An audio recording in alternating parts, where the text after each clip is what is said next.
Welcome everyone to Nerd of the Rings. We have a very special stream tonight.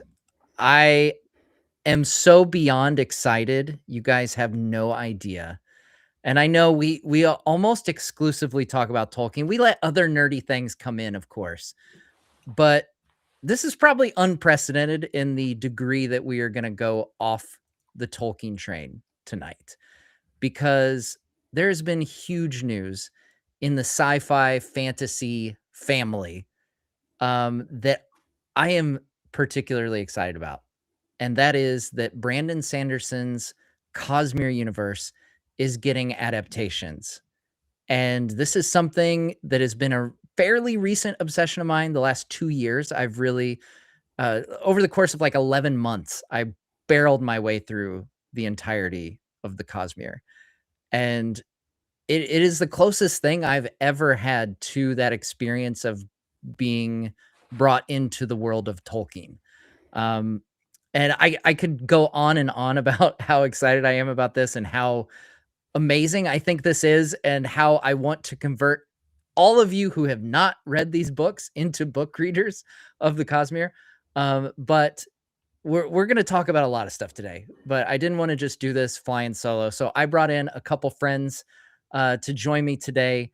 We've got a friend of mine that I first met at Dragonsteel Nexus 2024, huge Sanderson fan, Bookborn, and we also have our good friend Varking, fellow dwarf, is also here, expert on a lot of things. He likes a lot of shows is basically what it comes down to. Yeah, so first of all, thank you both for joining me today and just signing up to be super nerds with me tonight.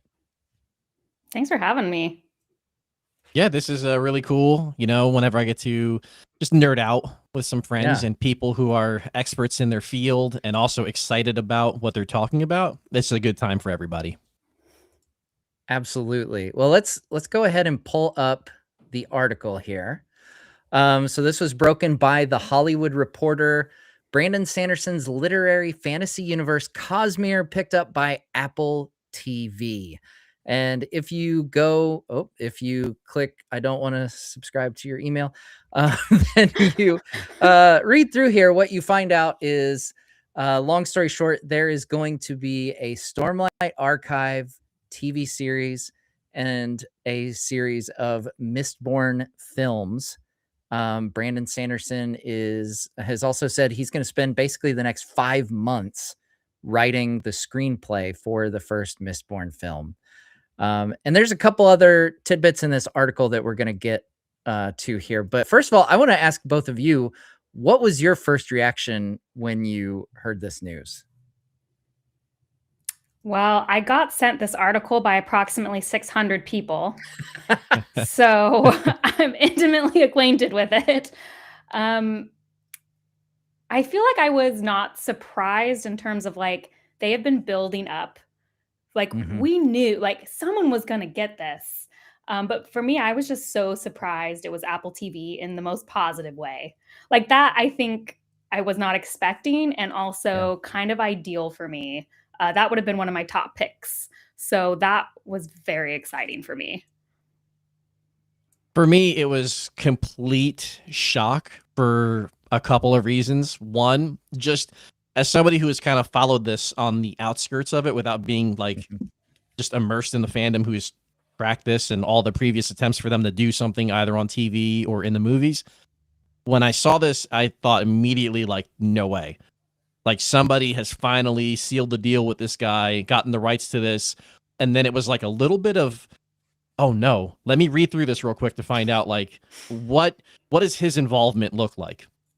How much, like, creative power or freedom will he have? Like, what is this company willing to do to kind of, like, win this guy over so that they can put this out there? And then when you're met with that bit in the article where it's like, we're going to have movies and TV shows, I was like, well, that's a home run.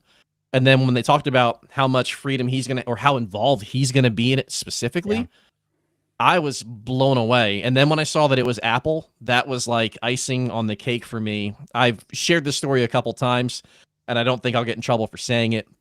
But a couple months ago, I was at a party in LA, not to like humble brag. I But was gonna say that sounds yeah, pretty. it was for yeah. Pluribus. I was out there and I was chatting with the Apple marketing team, and I mentioned to them like the one thing you guys are missing from your network is some sort of like like you don't have high fantasy on your platform yet. You do sci-fi very, very well. But like of all the things that are out there, you know, there's the Save the Wheel of Time campaign going on, you know, all these other fantasy shows are getting canceled, but like you guys don't have one. And they were like, one day maybe, we'll see, who knows. And there was no hints whatsoever that any of this was happening. And at that point, they had to at least have been in discussions. And I just think that it is such a home run both for him and for Apple. Yeah, absolutely. I was really excited. I think the thing that sticks out to me about Apple TV is like they have such an interesting collection of hit shows. You think of like Severance, and then there's Ted Lasso, and Shrinking, I know is the Harrison Ford one, correct? Yep, already got another season coming out.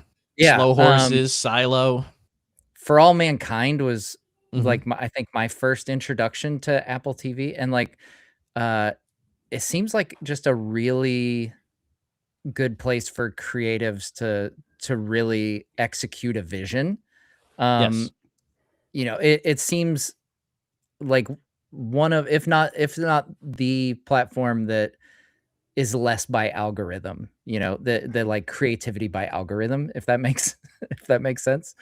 And honestly, like the one of the biggest things that stuck out to me is the fact that this is a deal for the way it's phrased. This is a deal for the Cosmere, like presumably all of it, not just because I know, and Bookborn, you can correct me if I'm wrong. I think he even mentioned, I think at last year's Dragonsteel Nexus, that an adaptation of Mistborn had fallen through.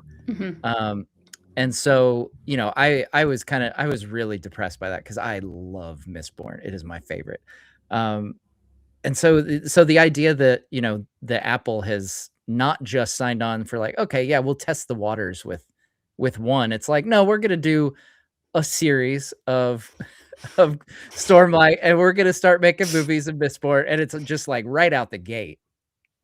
Yeah, the Mistborn one, I think that one had been the furthest it had ever gone, because I think it had been optioned a couple of times, but that was like, I mean, I know some stuff I shouldn't know, so I can't say it, but it got further than I think a lot of things had gotten. Gotcha. And so I thought it would be longer. I think the interesting thing is over the years, Brandon has said repeatedly, like, Hollywood doesn't know what to do with me because I don't care about their money. Yeah. I He love that said, quote. like, I know, it's one of my favorites. He's like, I'm doing very well as an author. I don't really care. And so I'm not going to sign anything that doesn't do it the way I want it done. Yeah. And so even when before I read the article, I knew there would be a stipulation that he was in charge, because it's been very clear from the get-go that he wouldn't let anyone take it. So that's always been like comforting for me, knowing that like he wasn't ever going to do it. Yeah. And that was a big thing for me when I saw just the headline. I immediately knew what that meant had happened behind the scenes, because he's been so clear about the things that are important to him. And, you know, I think in some of the same podcast episodes I'm sure you've seen, where he says like Hollywood doesn't know what to do with people who don't need their money. He which is still, it's so great. You know, it's kind of like what Hollywood's used to is coming to someone who owns an IP, as they say, writing them a check for a bunch of money, and then being like, okay, now go away. We're gonna do what we want with your stuff. And that's clearly not what he wanted to do. And the article does go on to say that Sanderson will be, I'm quoting here, Sanderson will be the architect of the universe, will write, produce, and consult, and will have approvals. That's a level of involvement not even J.K. Rowling or George R.R. Martin enjoys. So this is an unprecedented amount of control and involvement from an author for an adaptation of his works. And I think in some ways, I'm not sure other than Tolkien, but Tolkien wasn't Mhm. alive when we were making the movies. Like, I Yeah. don't know if there has been an author who is making that as much money as Sanderson off his books that hasn't gone an adaptation yet. Like, I think he is further. Like, I can't really think other than maybe J.K. Rowling because Harry Potter was so successful. But I Yeah. mean, those were made before I think the 5th book came out, the 4th book, I'm trying to remember. It was around there, yeah. It's Yeah. around then, it was like 2000. So, in some ways it makes sense that he had some negotiating power. I mean, the Yeah. Kickstarter really set him into a new level, I think. Yeah, it definitely seems like it grabbed a lot of people's attention that weren't aware of him and his work prior to that. One of the other things that he actually mentioned, and I'll put a link in the description, folks, if you want to watch. I did an interview with Brandon a couple years ago at Dragonsteel Nexus, and I asked him about adaptations. And one of the things that he brought up, and it was interesting because, and you know, folks, for all the Tolkien fans that are like, okay, is there any Tolkien angle to this? Yes, there is, because Brandon is a huge fan of Tolkien, by the way. But when I asked him about adaptations, the first thing that he brought up actually was Peter Jackson's Lord of the Rings adaptation. And Did you see that he said, mentioned it again in his Reddit he post? did. Yes, I was Yeah. gonna bring that up as well. Yeah. So for a bit of groundwork here, so he mentioned, you know, what he really wants for his world is a visionary filmmaker with a passion for the source material.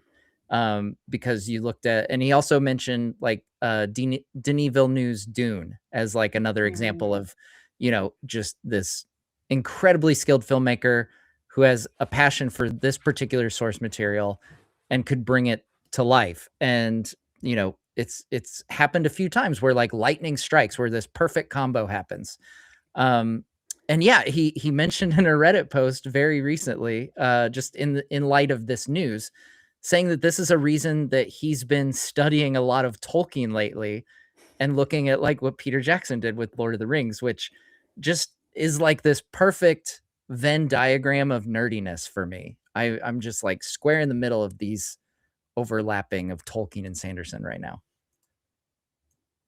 I just think everything altogether has been, again, this is just personal opinion, but this is like the perfect IP for the perfect platform for it to go on. Like, it fits with Apple so much. As people have pointed out, Apple is willing to give their creatives the room for them to just do their thing and not impose a bunch of like studio mandates on what has to be added to a story. Like, they want these great directors, great actors, filmmakers across the board. They want them to flock to Apple to work with them.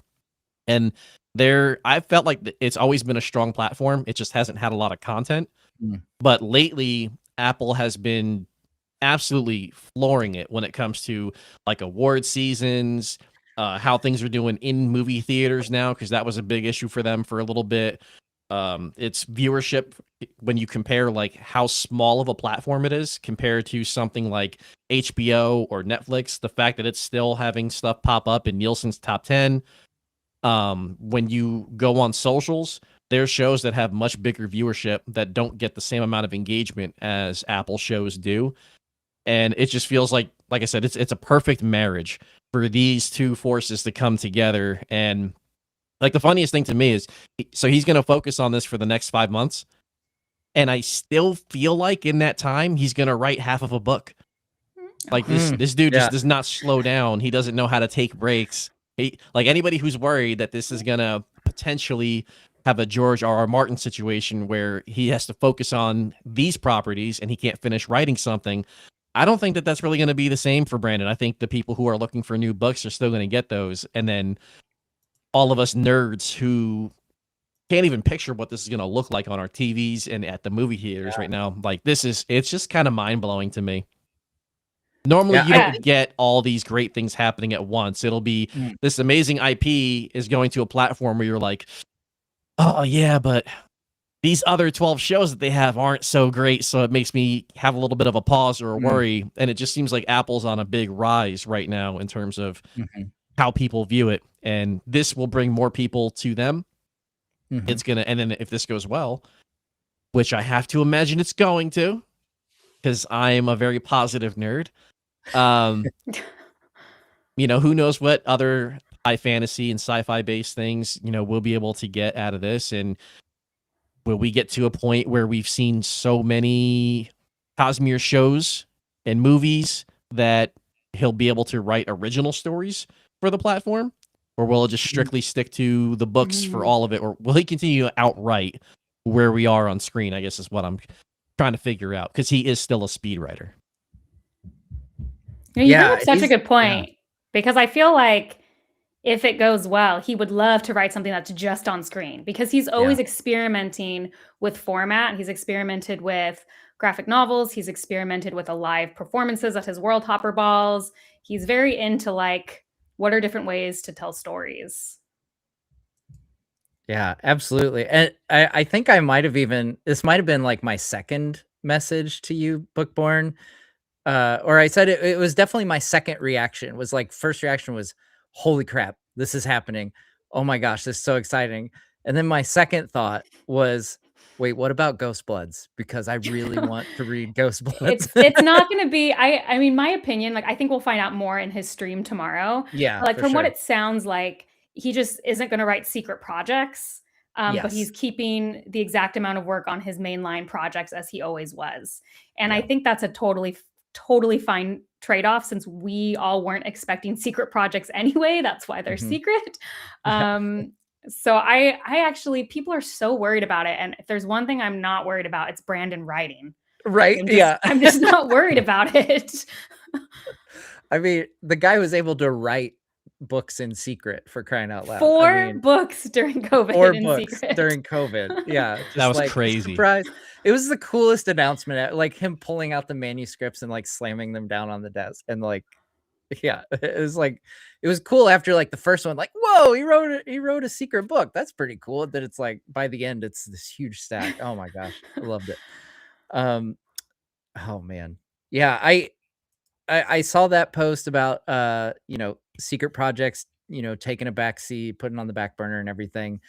I did also see on Reddit, and this is a great thing about Brandon, is like, when you are researching like for a video or just for your own purposes, like you have to look, you have the ability to look in a wide variety of places. Like he has his own podcast.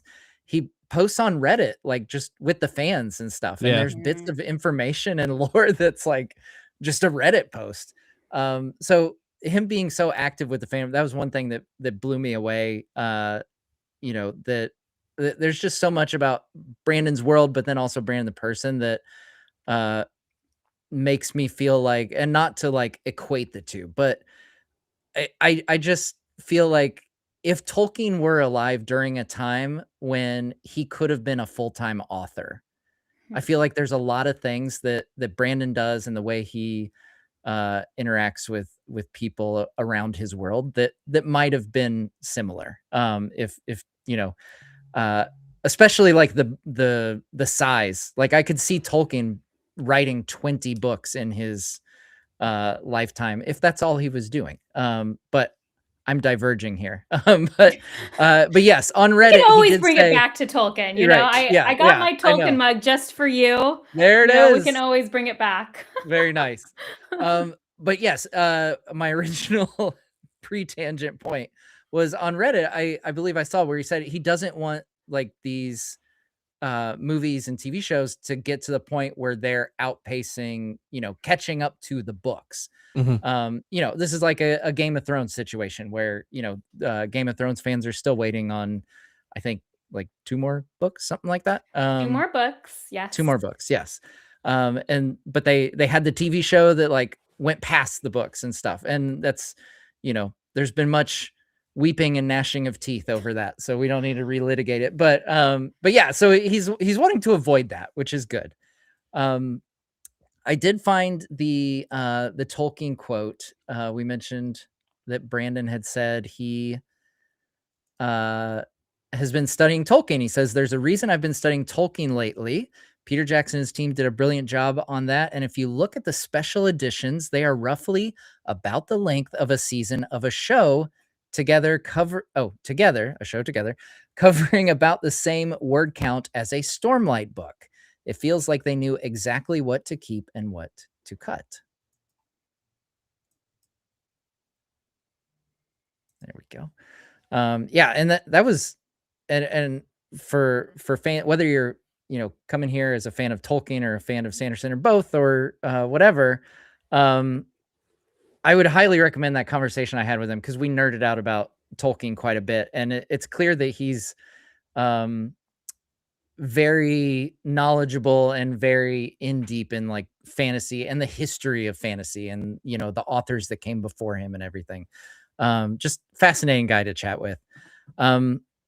He's also not ignorant to the fact that adapting books to TV or movies is completely different than just how you write a book. And he's made comments before in the past about how, if you try to just adapt everything from a book one for one, it's not going to make for a very compelling movie or for a TV show because it's just a different medium. And he understands that you do have to make changes. There are going to be things that you cut that are in your book, and there's going to be things that maybe as you're writing the script for a movie, this other thing that happens, we move it up a little bit or we move it back a little bit just because it flows better for that medium.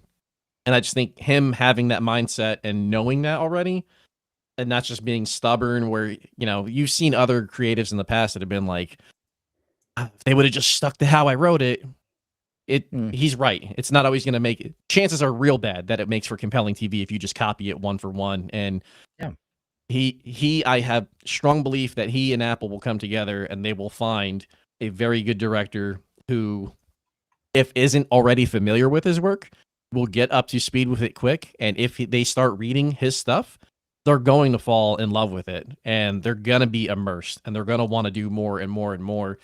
And I just think that he's got such a good head on his shoulders about this. And the fact that it's taken this long for a deal to come this far to the point where the Hollywood Reporter's putting it out and he's making comments and he's going to have a stream tomorrow.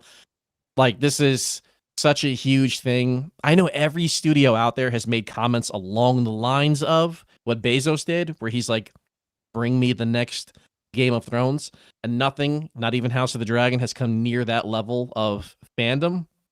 The Cosmere, if done right, between having movies and shows, and we're still getting books, this could be like this has a legit chance to have the legs to be that next really, really big thing. Yeah, and I totally agree about your earlier point. A long time ago, I think this was like 4 or 5 years ago, so I don't remember the source. It might have been Reddit or a stream, but Sanderson had said he practice making 2 Mistborn screenplays. I don't know if you guys heard this. One where he wrote one as close as possible to the first book, and one that he wrote where he didn't use a single scene from the book, but tried to still write one. And he said he did it as an experience to better understand how you would adapt something. And I remember when he said that, I was like, fans need to know that Brandon is very serious about making it good in movie format. And that actually heartens me. I do, like you said, I do not think this is a man who wants to bring the book perfectly word to word to screen. He wants to bring the essence of the story to screen. I think he won't have any problem killing his darlings. And I think that's going to be beneficial. I do think fans need to like come to terms with that, because I feel like even like Lord of the Rings is a great example, because everyone's like, if people just use Lord of the Rings, they did everything right on right. And I always have to tell people they actually didn't. They cut out a decent amount. They changed stuff. Arwen is like not in the main book at all. That's all in appendices. They changed her role and it worked great for the movie. And but they changed stuff.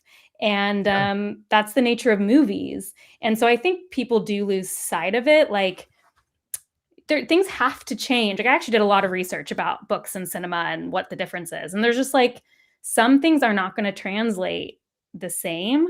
But I think what we can know, like whatever gets produced, whether we like it or not, it's Brandon's vision, because he has the power. Right. Yeah. Yes, that is one of the things that I've been messaging with, like Daniel Green was one that I messaged this to where I was like, I'm so excited that something that I love is getting adapted with a living author so we don't have to guess on whether they would approve of it or not. And like a living author with creative, say in it. Like whatever you think about it, like you can't question now, like, oh, this is like Brandon's part of this. Like that's amazing. And it's kind of freeing in a way as a fan to be like, I can just go along for the ride, and not have to worry. I always try to stop myself from doing this and try to like discourage people from doing the would Tolkien hate this or not? Like with the Peter Jackson films, for example, it's like, would Tolkien hate this? Like maybe there's maybe parts of it that he would, but you read some of his letters and he was remarkably flexible. Like he recommended to someone looking to adapt Lord of the Rings into either one or two films, I can't remember, and recommended cutting out Helm's Deep, which sounds like sacrilege. Crazy talk. Yeah. Yeah, it sounds like crazy talk, but this is the author, like the person that so many people hold up as like, no, he wouldn't want you to change anything. Like Tolkien realized that there has to be changes when you're changing medium. And I think Brandon has a really good grasp on that as well. And again, I'm just going to keep recommending, like, check out my interview with him. But one example that he brought up in Lord of the Rings specifically was the fact that Aragorn doubts himself, which he doesn't do in the books. Like he is like, I'm going to go be king and I'm going to get to marry Arwen because I'm going to be king, and he tells everyone who will listen the name of his sword and how important it is. And we love that about him.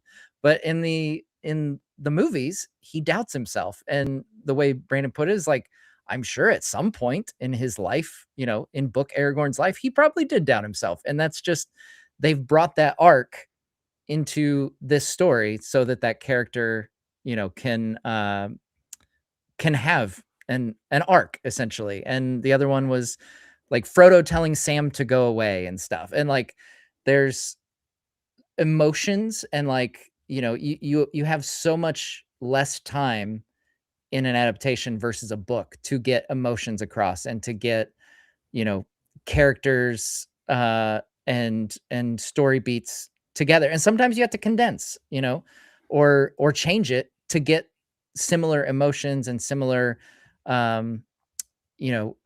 emotional beats for the audience. I think Bookborn made a tremendous point that you do have to come to grips that this is not going to be the one-for-one stories that have been on the page so far put on screen. It can't be like that. And Brandon knows that. It doesn't mean it's going to be drastically different or just wild changes all over the place. It doesn't have to be like that, but it will be different. And I understand that there are purists out there who want nothing to change. There's things in the Green Lantern fandom that, as I read some of the comics, and they're all written by different writers, sometimes the character acts completely different than how I expect them to. And it bothers me for a second, but at the same time, in my head, I tell myself, if it's still a good, entertaining take on the character, more people will invest in the character. They'll look up the old issues that have already been written, and then I can have conversations with those people about the new issues and the old issues. Like the best of both worlds scenario here is that we get this amazing adaptation that does have differences from the books, and then it drives people to also go read the books because they'll know, as I read it, it's not going to follow what I see on screen one for one. So it's not just I'm reading to read it and say I read it. It's going to have things that are different. So it's another format that's entertaining.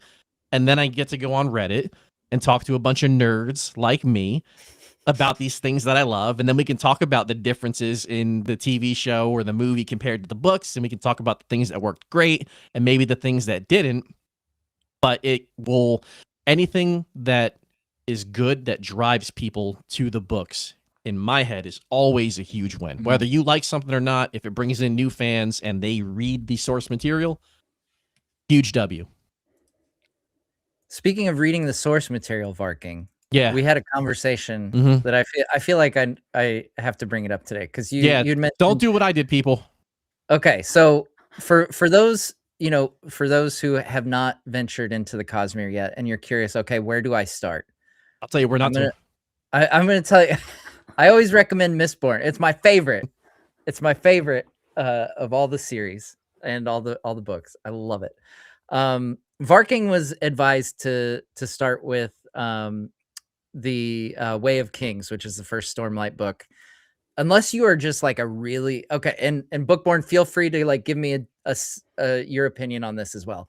Unless you are just like really big into high fantasy, really big books, I would recommend starting with Mistborn. What's your take? I think Mistborn is like the classic place to start in general. Yeah. So I feel like that's never a wrong recommendation.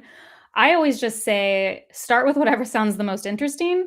So if you're more like literary fiction minded, I think Emperor's Soul is a great way to start. If you really like kind of more casual, like fairy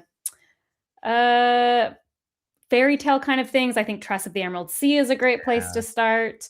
Depends on the person, but I will say I agree. Like Way of Kings, even though it's considered Stormlight Archive is like his magnum opus, I think unless you're like a very heavy fantasy reader already, like Game of Thrones, all the chunky kind of Wheel of Time stuff, probably not usually where I recommend people start. I think Mistborn's kind of way.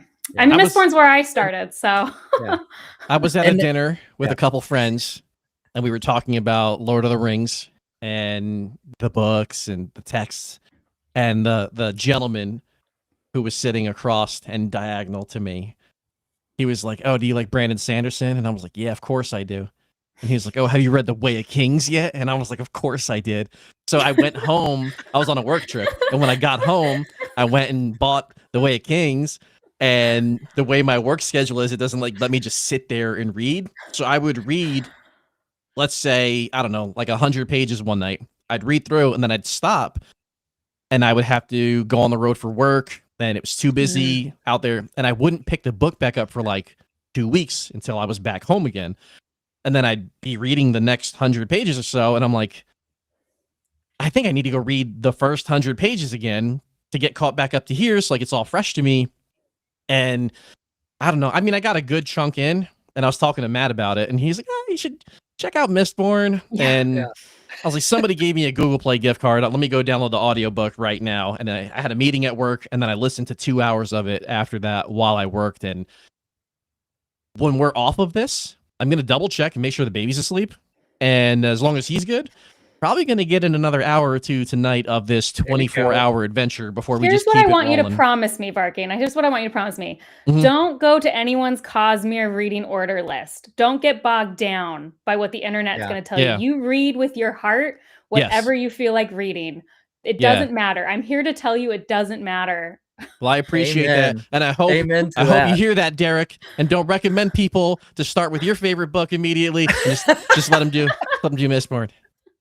They're going to try to claim to you that you're going to miss all of these Easter eggs, and it doesn't matter. You got to believe me. It doesn't matter. Yeah. Don't listen to anyone yelling at you. It'll ruin your life. Just read what you want. I think about my reading experience with Tolkien, and it's not like I read through them one time and then that was it. Right. I have a yearly read-through. So I imagine with how glowing everybody talks about the stuff and how enjoyable it's been so far listening to it before I even had a chance to read it, I'll end up going back, and anything that was an Easter egg that happened that I missed because I didn't read them in a certain order, I'll catch up on that stuff. And I'm just really excited to hop on these subreddits and talk to these people. And I know we've got some time. My goal is to read literally everything he's put out before anything that he's writing right now for the next 5 months comes out.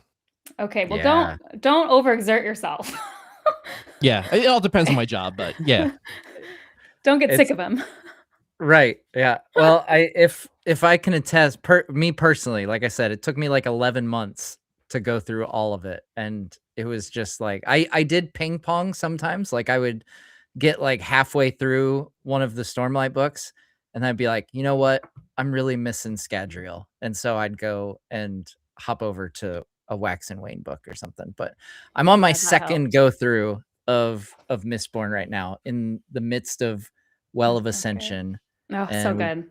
just Yeah, met everyone likes to Ken make this Soon. joke. I just want to say in the comments, everyone makes the joke, oh, we'll start with book 5 of Stormlight. And I'm like, I think Varking is smart enough to probably read a series in order.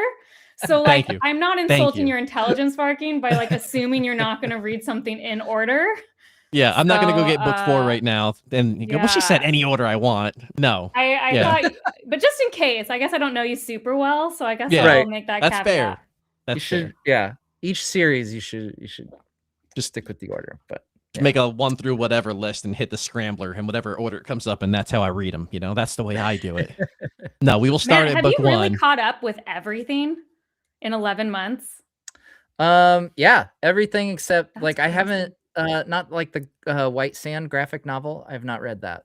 Don't do it. That's what- You should just read the novelization. That's what I've been waiting for. I've been waiting for that. Yeah, because I mean, you could read the. Well, I guess he's doing it now. Because I've been here long enough that I read like the unpublished one that he used to email out to people. Oh, okay. I guess they're not doing that anymore.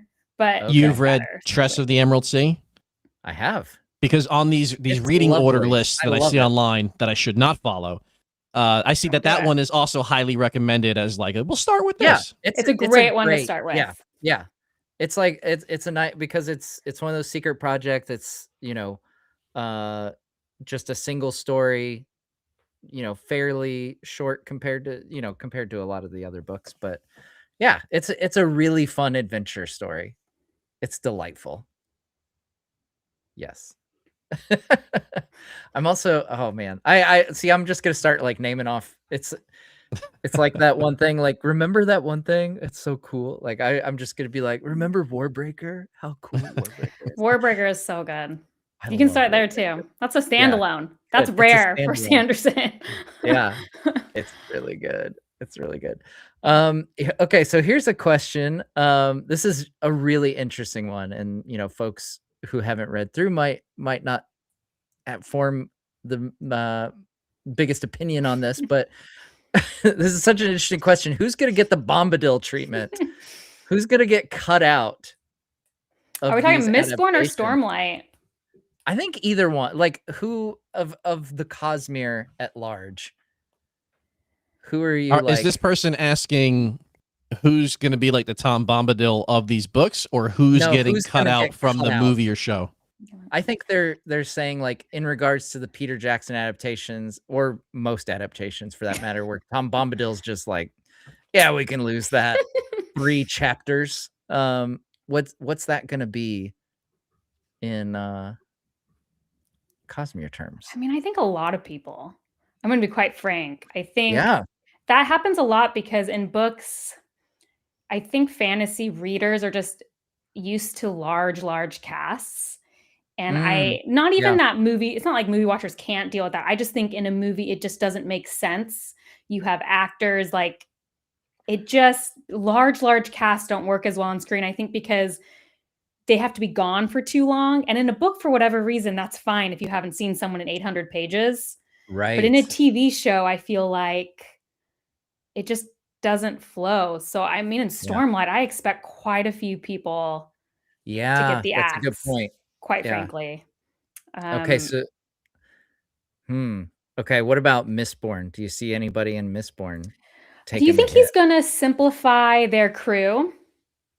I wondered that if there might not be quite as many of them. It's also a very Hollywood type thing to do, where instead of just fully cutting a character, they lose that individual character, but they have aspects of that character combined with another character. But that's so tricky with allomancy and how it works. Like, you can't just combine. Oh.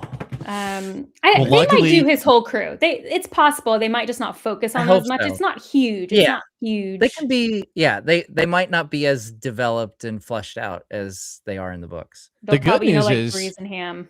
There's a guy who gets to work on the script who I do trust to be able to figure out a way to make this material work if they've got to cut or merge some characters together or maybe add a new one. I don't know. Yeah. Someone just said what I was going to say, which I do think he's going to change the gender of the crew.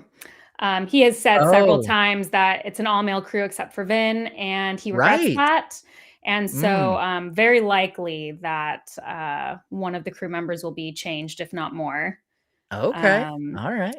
But Cool. that's such an interesting question. I feel like in Mistborn, the cast actually isn't the first book anyway. I don't. Isn't Yeah, it's quite not crazy. big. It's not unwieldy by any means. Yeah. No, I don't think there's like an easy answer to the Bombadil treatment, unlike Stormlight, where like I could name several characters that will probably be axed, particularly in the interludes. Like I just think those will be gone for the most part. You know who's probably getting an axe? Who? The Parshendi. Not as a whole, but they're probably taking a lot of axes and arrows and stuff. Yeah. Oh, okay. From my limited reading. I remember those folks. We went to dad joke territory because me and Matt's faces just went like we this. went there real quick. But okay, we're in dad joke. We're good. Okay. Yes. That's all right. My specialty. That's what I bring to the streams. That's good. You beat me to any dad joke because I'll fully admit I'm really bad with dad jokes sometimes. It gets bad. Yeah. But that was pretty bad. Yeah. I will say, so one character that I really hope does not get cut shows up in Hero of Ages by the name of Slow Swift. That's all I'm going to say. I'm not going to spoil anything. Oh, whoop. I was sharing my screen. How about that? That's crazy. That's crazy. I don't know what that was about. I just hope Slow I can't Swift put my makes finger it. on it, but it does look familiar. It does look familiar. To like Yeah. somebody in real life, but I can't. I'm not good with faces, so. But Yeah. it definitely has a familiar feeling to that one, like the whole pipe, the books. We'll have to watch and find out. Bookborn is reading chat. I'm always reading chat. And also for people, the person saying my microphone's pointing the wrong direction. No, it's not. Mine isn't a top mic. It's a side mic. Also, she sounds great. She's coming through perfect. And I talk loud, so I can't have it very close to my face. You guys would not be pleased. No, it's going to be interesting. I think, Barking, did you, well, we just talked about how you did Wheel of Time. Matt, did you watch any Wheel of Time? I can't remember. Okay, so I watched, I think there's been 3 seasons, right? Yes, and the third one was great. 3 seasons. Okay, I watched the first 2. I was very late on watching, like finally getting around to watching the second one. And then I've only read like 2/3 of the first book. Oh, that's fair. I'll say this, like Wheel of Time for me was kind of like this. Like there's things I really liked about it, things I really didn't like about it. But I think fans need to learn from that experience because from the get-go, fans were just so immediately turned off by any change. And it's like, let them cook. Do you know what I mean? Let them breathe. Like let them have a second to kind of see what's going to happen. And I think, you know, the internet was so different when the Lord of the Rings movies were coming out. It was, oh my gosh, fan forums. You know, the interaction was really, really different. And I do feel like the way we're interacting now through Reddit and YouTube and Instagram and TikTok and all that stuff, like people just want to react so quickly. And so I just hope fans learn from extreme. Yeah, it was really hard when I was covering Wheel of Time. Like people were angry at me because I was like, oh, I like some things and I don't like others. Like they want you to like, you either got to love it or you've just got to hate it. And it's like, let's just, you know, let them cook, let them breathe. You know, let them like, you know, so I hope, you know, Sanderson fans like sometimes can be great. And I hope we keep that. You know what I mean? Like, let's let them, you know, think about it. Let's let it go and give him a chance. I totally agree. It is a totally different time than like those Lord of the Rings films came out at the perfect time, I think. Because so many advances in technology, but not the chronically online, you know, driving for clicks type social media fueled society that we are in today, where like we said, you know, you're so encouraged to take a hard stance on things, and this is the best thing ever or it's the worst thing ever, and there's no in between, which is just not the case for 99.9% of creative things that are made. The internet was a lot younger then, and people were getting online for the first time. So I think people back then were they were more focused on finding things that they liked and enjoyed and a community to talk about those things. Now people still look for that community, but there's a lot of cynicism, and there is this rush to be first and a rush to be right. And a lot of people nowadays aren't willing to come off of their stance one way or the other. If something was good in episode 1, they feel like at times they have to defend that it's good all the way through episode 8, even though, like she just said, you can have this wave where one episode you love, or you like the whole of an episode except for this bit here. And you don't have to love everything, and you don't have to hate everything. Like, it's human to have this, different emotions when you watch something, especially if it's something that you know the material for and it's not the same. Like, it's perfectly normal for that to be a regular. And again, it's okay for you to hate season 1 of something and then love season 2, or the reverse. Not everybody has to watch the show that you're watching. But also, I think fans nowadays do a really good job of trying to push people away from something that, because I don't like it, you're not allowed to like it. Yeah. Matt's comment section during Rings of Power would crack me up sometimes, because back to back, I would see clearly this man has been paid off by Bezos and Amazon. And then right below that, this guy refuses to say nice things about Rings of Power for an hour. Matt, that happened to me. Which is it? That happened to me with Wheel of Time. They'd be like, you've been paid by Amazon to shill the show. And then the next one's like, you're an angry book fan who wasn't going to like anything. And it's like, well, which one was it? And also, please, Amazon, pay me. I would love if Amazon was paying me to like say negative things. Like, please. Oh my gosh. It is it's the duality of the YouTuber life, I think. Like it is the best though when they're back to back though. In my notifications, when they're back to back, I'm just like, there is balance in the world or something. It was a much simpler time back in the day. Like, I feel like you really had to seek out, people's thoughts and opinions. Like you said, there's like forums and stuff, and you had to like, if you wanted to see what other people thought of stuff, you had to like really be motivated to find out what other people thought. Like communities felt a little smaller too. I don't know if that's just in my memory, and maybe more with books. Like, when I think of the Wheel of Time forums I used to be on, I felt like you recognized people a little bit. I don't know. It seemed smaller. And no, I think you're spot on. The internet's a lot more accessible to everybody now. So boot up your phone, your computer. Like, AppQuest directions back then. Oh God. Yes. Remember? I remember out directions to places. And now I can't go anywhere without GPS on, even to work. I know how to get there, but I feel safer if the GPS is on. It's like and you would be looking at them while you drove, and if you made a wrong turn, well, that was it. God forbid there's a road closure. Gosh. Oh my word. It was very different time back then.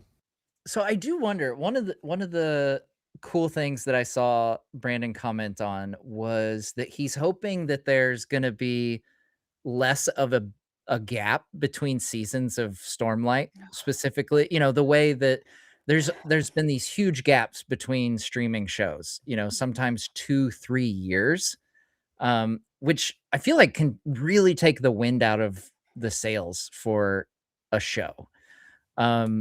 And I wonder if that will help with, like you said, people being willing to like just go on the ride. It used to be, again, I'm trying not to make too much of this episode of us being like old man yelling at clouds kind of thing, or like back in my day it was better because we had 22 episodes a season and every year.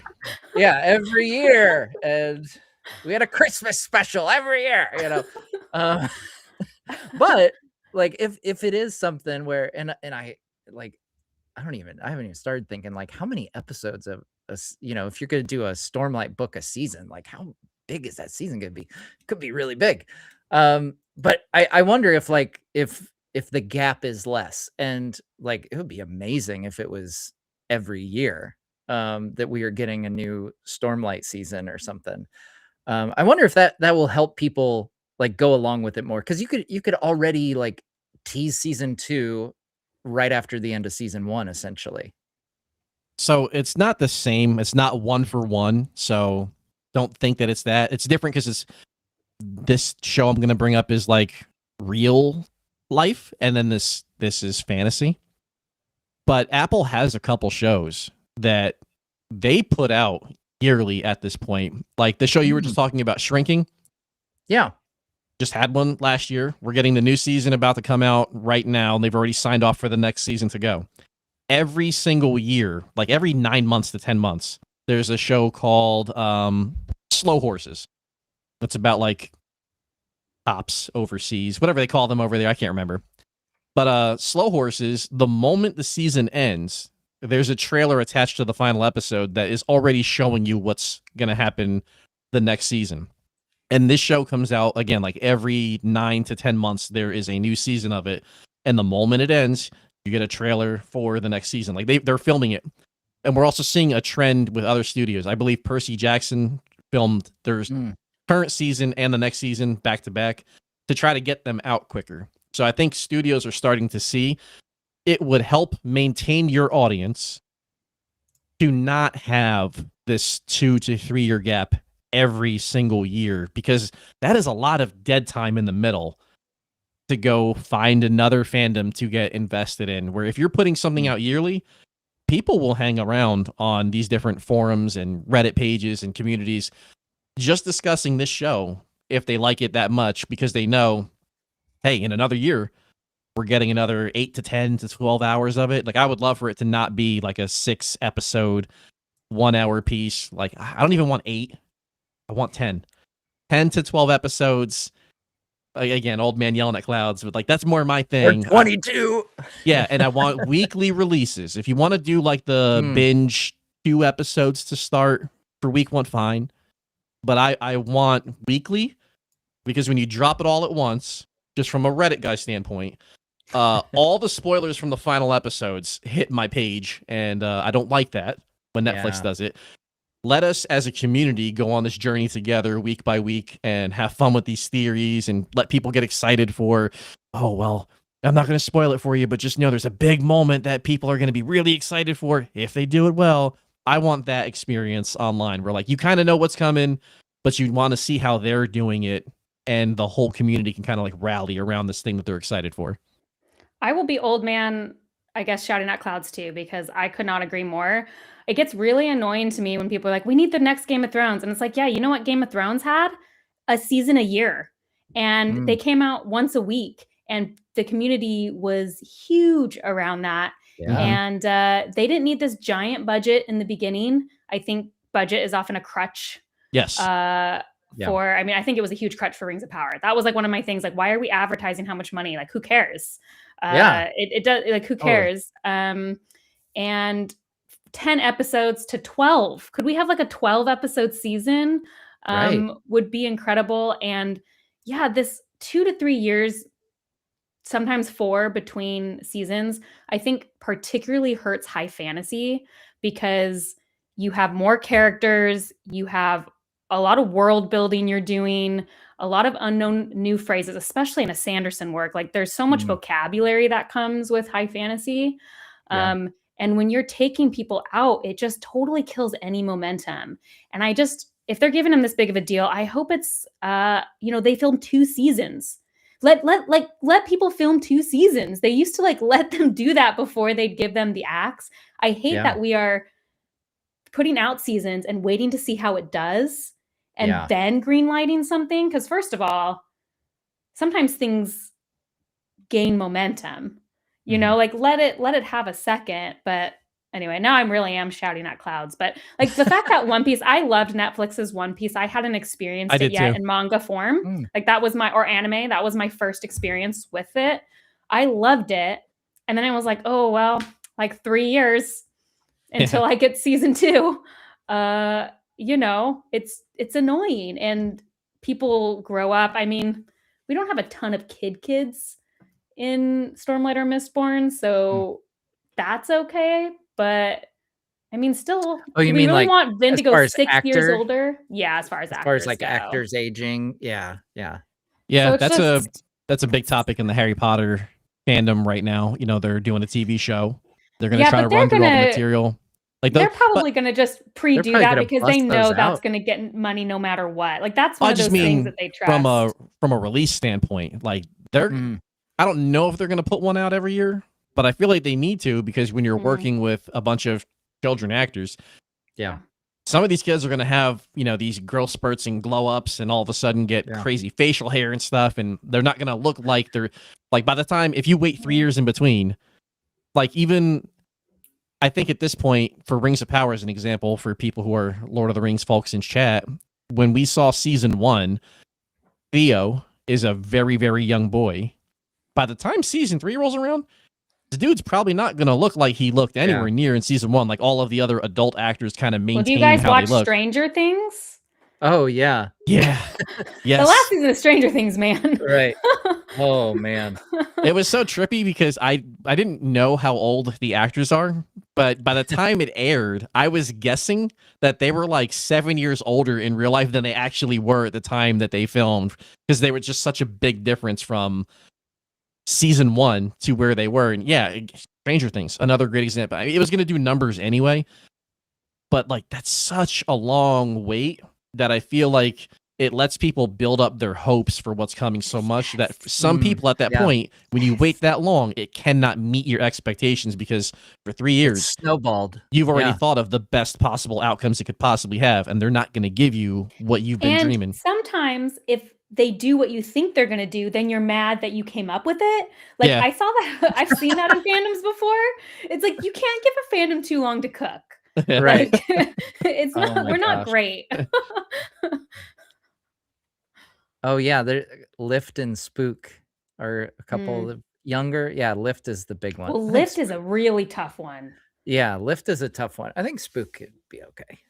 He's older teenage at the start there. I think like the funniest thing to me with thinking of Rings or of Harry Potter, since you mentioned it, would be if they go ahead and like film all these, but then take their time releasing them. Like, and by the time the 7th one rolls around, the actors are like 30, but they were like 15 when they recorded. It's Yeah. like doing press as a 30-year-old for something you did as a 15-year-old. It'd be sorry. That's a random thing that popped into my mind. Okay, so this is a bit of a tangent, which is no surprise because I this is exciting. So Varking, you're listening to audiobook. I'm a huge fan of audiobooks, and I love the Cosmere ones. And Kate before people Redding and jump on me, Michael I have the Kramer. digital version too, and I'm reading that when I'm not listening to the audiobook. I will be also reading and then picking up the audiobook again. Don't be ashamed of audiobooks, man. No, I Audiobooks just want people to be like, well, you got to read it too. I'm going to read it. Same time, okay? I'm a good reader. I can't relate, Matt. I am not a fan You're of not audiobooks. an audiobook person? Oh. I'm not. I mean, I will sometimes, but I am particularly not a fan of Kate. And I tried, and it was like absolutely no for me, for both of them. And that is I shouldn't even say that out loud because in the fandom, that's like immediate axe. I know. But like, no, I read them all with my eyes. Like this, we might as well end the stream right now because we're gonna get downvoted That's like fine. crazy. That's fine. I really I'll just go. Oh my goodness. Well, then I won't even ask you. I can ask Fucking, I guess. I was gonna ask maybe like if maybe we get if there's any voice only roles, like could we get you know, like Michael Kramer in particular, because he does the Mistborn all himself, and like those are my favorite books, and I really like those. So I was like, oh, I wonder if there's like a voice role, and then so my tangent is getting into a valid point. And that is that also got my train thinking, you know, I think a lot of people's minds immediately go to live action. Do you think there's a chance that this actually ends up being animated? I have a lot of opinions on this, so you should go first, Farking. Okay. Because I'll be tangenting. I'll hit lead off, and what I will say is I think for sure we will get the TV show that he's planning now and the movie that he's planning now, those will be live action for sure. I have like, I can't say 100% certainty because the marketing folks at Apple didn't tell me that when I was talking to them. I was gonna say you have the contacts, But I'm like 99.9% sure that everything talked about Go right text 'em. now. Yeah. We're going to fire an email right after this and say, hey, turn on this and I want you to answer me some questions. I think these will be live action for sure. I think if we got to a point where these are going really, really well, as I said, Apple at this point has no high fantasy in terms of like live action. They also don't have a big library of things that are animated. There's a couple children's movies and a couple children's shows on Apple TV, but nothing that's like for adults. They had a comedy that was voiced by Josh Gad, and it was like people living in New York City or Times. I can't remember, but it didn't go for very long. It was like 2 seasons. I could see them getting to a point where Brandon writes something specific for an animated story to be told in this world. And now you can go and tell us why animation is horrible. Oh, that's not what I'm going to say. Is that? Oh, okay. No, Okay. not at all. I mean, if we want to do the quick thing, which is I need Miyazaki to come out of retirement and do Trust of the Emerald Sea as a Studio Ghibli movie. Oh, that's the dream. very good. No, it's not that if they end up doing Stormlight in animation, that's fine. I just think people act like Stormlight's impossible to do in live action, and I just don't agree with that. I don't agree that it's an impossible thing. Like, people are always like, they can't do it justice. And I'm like, especially if you think of Way of Kings, there's not much that they aren't doing already. Like the flying, we have superhero movies. I don't actually think the tech is that hard. I do think you would probably have to reduce all of like the emotion spread. I think those could come off very cheesy. I think those might be cut, but it just surprises me when people act like you can't do Stormlight. And I just don't agree with that. If they're going for a Cosmere thing, I do think his 2 main series are likely to be live action because those are the 2 most likely to cross over or are already, like, we know that. But like it doesn't necessarily make sense to me then to mix mediums because at some point I think there will be a problem with that. So that's kind of my thing. I just think people over exaggerate how difficult it will be. I think it's very possible. But I do hope, like, I think Yumi would be another great animated. I think a lot of his standalones could make amazing animated films. I'm just always surprised Stormlight is what everybody wants. Yeah, thank you. See, he could just unretire himself. So I just think people, and they're like, oh, Roshar's too hard. And I'm like, well, we have the Avatar movies. Yes, I think this could be an amazing time to be really innovative. And I think if anyone's going to want to push the mold, it's Brandon. I think that's the thing about him is like, what other author has created a con for himself, has created a business like this? Like he likes to try new things. And so would I be mad if it was animation? No, I'm not against it. I just think people are, I don't know, over worried. What about this idea that combines the potential best of both worlds? Because as you were just talking about crossovers and all that kind of stuff, what if in between the seasons we get from Apple these 35 to 45 minute shorts that are animated interludes that bridge the gap between where this season ended and where this season's going to begin, and we know that this material isn't going to be used in the show. We can animate it here, voice it out. It's this cool little thing that we put on that other studios aren't really doing right now. And then, you go into the live action show or whatever it's going to be. Not a full-on animated thing. And then if people really like it and you're getting a lot of good feedback about it, then you go, hey, Brandon, heard you're taking a week off. That's probably enough time for you to write 2 books.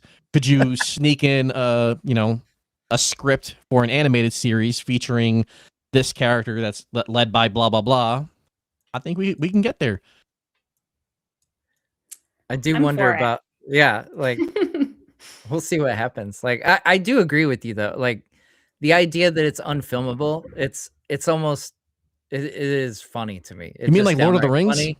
Yeah, exactly. Like it's Lord of the Rings was always the unfilmable thing until it wasn't, until it was a cinematic masterpiece. And it's like, oh, not only is it not unfilmable, but it's one of the greatest trilogies of all time. Mm-hmm. I would say the greatest, but I'm a little biased. Yeah. So it's up there with Green Lantern. No, I think like the movie. We don't talk about that one. Like, oh, okay. Move on from 2011 Ryan Reynolds Green Lantern. Reynolds? We don't talk Yeah. about that. Okay. All right. You guys have offended her. Yeah. Now I see the Captain America shield back there. There was a time where superhero things were. There's no way we can have all these giant crossovers. Like whoever said it in the comments. Yeah. That's a perfect point. Everything is unfilmable until somebody has the bravery and the creative and the wherewithal to actually attempt to do it. Like maybe some of these things we just consider unfilmable because people haven't been willing to take these swings, or studios haven't been willing to finance the risk of filming these unfilmable things. And that's where I think Apple is right now. And they're going, hey, we're doing pretty good in these other things, but no Cosmere stuff on TV on the big screens. We think we can do it, and we think we can do it with you as partners, not just us paying you and then we're going to go run it by these other people for them to make it. You're here with us along the way. Yeah. No, I am excited to see all of it. I mean, I'm just excited about all of it at this point. But yeah, I'm curious to see what, if there are animated forays into the Cosmere, like you said, Bookborn. I think some of those standalone things, or like I said, the interludes, like if that's something that gets cut, from the series proper, like I could see that being a cool like animated thing interludes. between I seasons. wonder if they will just incorporate them into the main Probably line. like, That's what I think. Like a lot of that information you could put in just with main characters is my guess. Yeah, because some of them are pretty darn important. Like you can't just cut them out, Yeah. Like having Wind and Truth still fairly fresh in my mind. I'm like, yeah, some of that like. Well, by the time we get there, they're going to give us 20 seasons, right? This will be so successful that we'll get 20 episodes. Yeah, 22 episodes. We need it. We're I don't know back. why it was 22, like and yearly number. But yeah, so on the topic of like, sorry, this is bringing us back a little bit, but the length of seasons, and like Varking, you mentioned like the binge, like the dump all the episodes at once. I was just thinking like when you only have 8 episodes of a TV show or 6 or whatever, like these really short ones, you think of over the course of 2 years. So like 104 weeks, and you're giving people content, episodes of your show for like at most 8 of those 104 weeks. If you're releasing every 2 years, that's a pretty small slice of people's life, Yeah. So I hope that these are nice beefy seasons and they come quickly. And yeah, I think that'd be good for everyone. So go ahead. I'm doing. No, go ahead. I'm trying to plan something out in my head right quick. Oh, okay. okay. It's not making 100% sense. But That's all right. I'm gonna find a way to make it work. We can circle back. Okay. So one of the most fun things I've seen fans doing online. Shout out to the Dusty Wheel, by the way. I saw him in the chat. Oh, is he here? He was here a little bit gosh. ago. I didn't call him out soon enough. I should him. have said it as soon as I saw it, but Matt, come back. I know. He's so great. He is awesome. I love Matt. So yeah, shout out to Dusty Wheel. Do you only like him because he shares a name with you? Is this like a Matt club? It's not the only reason. I mean, it's a reason. It's a reason, but it's not the only reason. He's the only reason I know anything about Wheel of Time, by the way. Like when that show was coming out, we did some like streams together, and I was like, I know nothing about this, but I will be the newbie that, I will play the newbie role in our conversation together. And so it was great because he related like everything, because it's so easy with that first book in particular to relate everything to Lord of the Rings. So like, it'd be like, oh, so these are basically like ring rates. Okay. So think of these guys as like, ring rates, and like just going through the whole thing. gets criticized a lot for being very close to the Lord of the Being Rings. Fellowship. Yeah. Yeah, it Yeah. diverges quite a bit after, but Yeah. Yeah. Yeah. So shout out to Matt because he's the only reason I know anything about Wheel of Time whatsoever. One of I the didn't want to interrupt before, but the Oh, thought I okay. was having, because you were talking Mhm. specifically about the amount of hours and binging it. Yes. Yeah. If you had an 8-hour season and allowed people to binge it, you know, because it's 8 episodes, 1 hour episodes, binge it all at once. It's like the wave is here, it hits you. You probably talk about this on, you know, the forums and the boards and all that for a month. And then you're on to whatever the next thing is that's coming out. You're, you know, riding the wave of a different fandom because their show's coming out or their movie's coming out. And when you think about, like, I was just trying to figure out how many hours are in a year. And then if you're doing a 3-year wait, how many hours are in 3 years? That's 26,280 hours. So 26,000 hours. And you're giving me 8 hours and making me wait 26,000 hours before your next thing comes out to give me just 8 hours. Yeah. And then probably another 26,000 hours until the third. Like, it's such a big gap that you're asking people to wait and stay ready for. Like, I know that there's a big drop in viewership from Rings of Power season 1 to season 2, but it's still in total a very large audience. It doesn't help that you always see whenever season 2 Rings of Power is coming out, or even season 3 of The Wheel of Time, which I thought was amazing. The amount of comments you see online where somebody's like, the first episode or 2 have been out for 4 days, and somebody's on Reddit and you're like, I had no idea this was even coming out this week. Right. So now they're jumping in. Studios for streamers don't do a tremendous job advertising their shows, and to ask somebody to wait 3 years and not heavily advertise it. Of course, there is going to be drops in this viewership outside of Reacher for some reason. Yeah. Reacher grows in audience every year.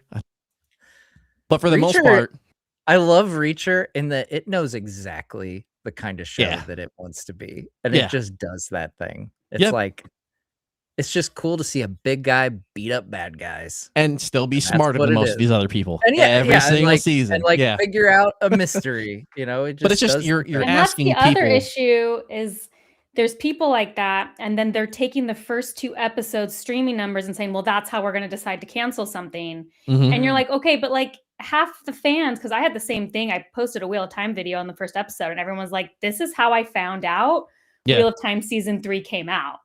Mm, And these were people who liked the show, which Yeah. at the time wasn't a guarantee. So I'm like, what are we doing? It's Yeah. like, do you want the show to fail? Because sometimes anyway. Well, it but just seems that's like such Amazon. a it's like a lot of you have to put a lot of effort into getting people to like kind of like fire up that machine again. You know, when you have these huge gaps between, you know, it's a whole different ball game when you know like, oh, the fall is coming. There's a new season of this because it comes out every fall, and like Do you that's a remember much those easier days? thing. Yep. Right? Do you Like, remember when it was like Yeah. all TV? all TV is on, and then yeah, it was great. And but now with this, like every 2, 3, you know, sometimes 4 years, it's like, oh, remember that show that I watched like when I had a newborn in the house, and now they're going to kindergarten? I guess I kind of like that show, you know, like, am I even interested in that anymore? I do think the beauty of this is that there are a lot of books that people can dive into between seasons. So that's a cool part. Like just thinking about, could you imagine like a you know, a Mistborn movie comes out and then it's like, oh, here's Ghost Bloods #1. Like you know, like it could be a nice like rhythm of something in the fandom always coming out, which it feels that way anyway because Brandon writes so much.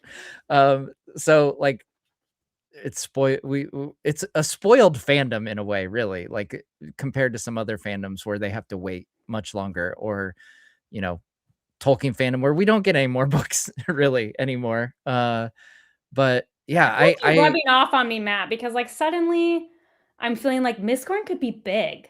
Like Mistborn's going to be the next big thing, right? Like it could be. yeah. Where I didn't necessarily feel that about Wheel of Time. I was more nervous about Wheel of Time, even though I'm a deep lover of Wheel of Time. Yeah. Maybe you're right. I Maybe I think need to that stop being cynical, Matt. This is like the next Right? thing. It's This is coming. It's gonna happen. Everyone's gonna love it. but this I is know. I'm telling you, like, this is the I've been perfect saying it. time I've been for saying it. an attempt at something this big as high fantasy for both, not so much the movies, but for TV especially, when you have a network that's missing this stuff and they know that they are, and you have a tremendous writer in Brandon Sanderson who can put all this together, and you also have the ability to look at these other tentpole fantasy series, whether that's House of the Dragon, Rings of Power, Wheel of Time, The Witcher, Shadow and Bone, even not so high fantasy, but just in general, like these big epic stories like The Last Kingdom, that was on Netflix. There's a lot Really like that one. that now that they've been out and you've had all this feedback across the interwebs, you have all this feedback that you've seen, like what works for general audiences when it comes to high fantasy, what doesn't work, what really hits for these fandoms, and what are big misses for the fandoms. Like both Apple and Brandon have all this. Like Brandon posts on Reddit. He definitely sees, what the general fandom is vibing with and what they're not. Like there's no better time for this to come out. Like this is to me, it's the perfect, like, I think that this is going to be so huge because it's all these factors happening at one time. It's no better time to do it with no better writer to do it with. I hope that maybe for like the TV show, we get a couple episodes by the people who were working on Shogun. Because that was another unexpected series that did so well that they were like, hey, do a second season, even though you weren't planning on doing one. Like, we're just going to make it up as we go at this point. Like, there's just forgot. I love Shogun. I loved. Yeah, you want to know why you forgot about Shogun? Because a billion other things have come out since then, and there's been no Shogun season 2 yet. That's why. This is what happens, though, right? It's like, and it was amazing. Yeah, it was great. And so, like, I know, they're gonna be like Shogun season 2. I'm gonna be like, oh yeah, I really like that show. To Apple's credit, every streamer cancels stuff. They all do it. To Apple's credit, I think they stick with things for longer. They also greenlight things quicker, from what I have seen, than most other studios do. There's a show on Apple called Mythic Quest that was hilarious. Yeah, I'm a Mythic Quest fan. I love it. Apple did a cool thing, or tried to, and gave us 2 different endings for this most recent season based on like what they thought people might like. And if you didn't like this ending, here's another one that they dropped like the next day after. It wasn't like a world beater of a show. It was a hilarious show, but it never like popped up on the charts, but it got them their full run. Then you look at a show like, nobody likes this one but me, but there's a show called Invasion, and it's a massive budget. It's a sci-fi show, and it is not so great. But Apple let it go like the whole 3 or 4 seasons that they wanted to do, even though nobody watches it. And if you go to the subreddit, everybody basically only types out the word Weijo because that's what the aliens said in season 1, and it was like the only redeeming quality about the show. I liked it. Nobody else did. But they let it go for 4 seasons, and I think even when you look at Pluribus, it was greenlit season 2 basically immediately with Vince Gilligan on the project. A lot of the shows for Apple, they're greenlit. Murderbot got greenlit really quick. I remember being shocked because I was so used to Amazon where it would be like, this Wheel of Time season's over. We're waiting. Yep. Oh, month goes by now. Yeah. But no, and Apple's do it pretty quick. mid-season. I do agree with these people in the comments. Have you guys read Greenbone Saga? I have not. I know you're working on Cosmere, but those are really good. So you should it'll have to wait. To these people. I'm gonna write that down. It's right here. Wait. Yep, there it is. That seems like a pretty prime spot in your background. That's a pretty prime spot. Does that tell you? Yeah. Yeah. I mean, what's the green one over what I think is your right shoulder? This is Tress of the Emerald Sea. So that's a Sanderson.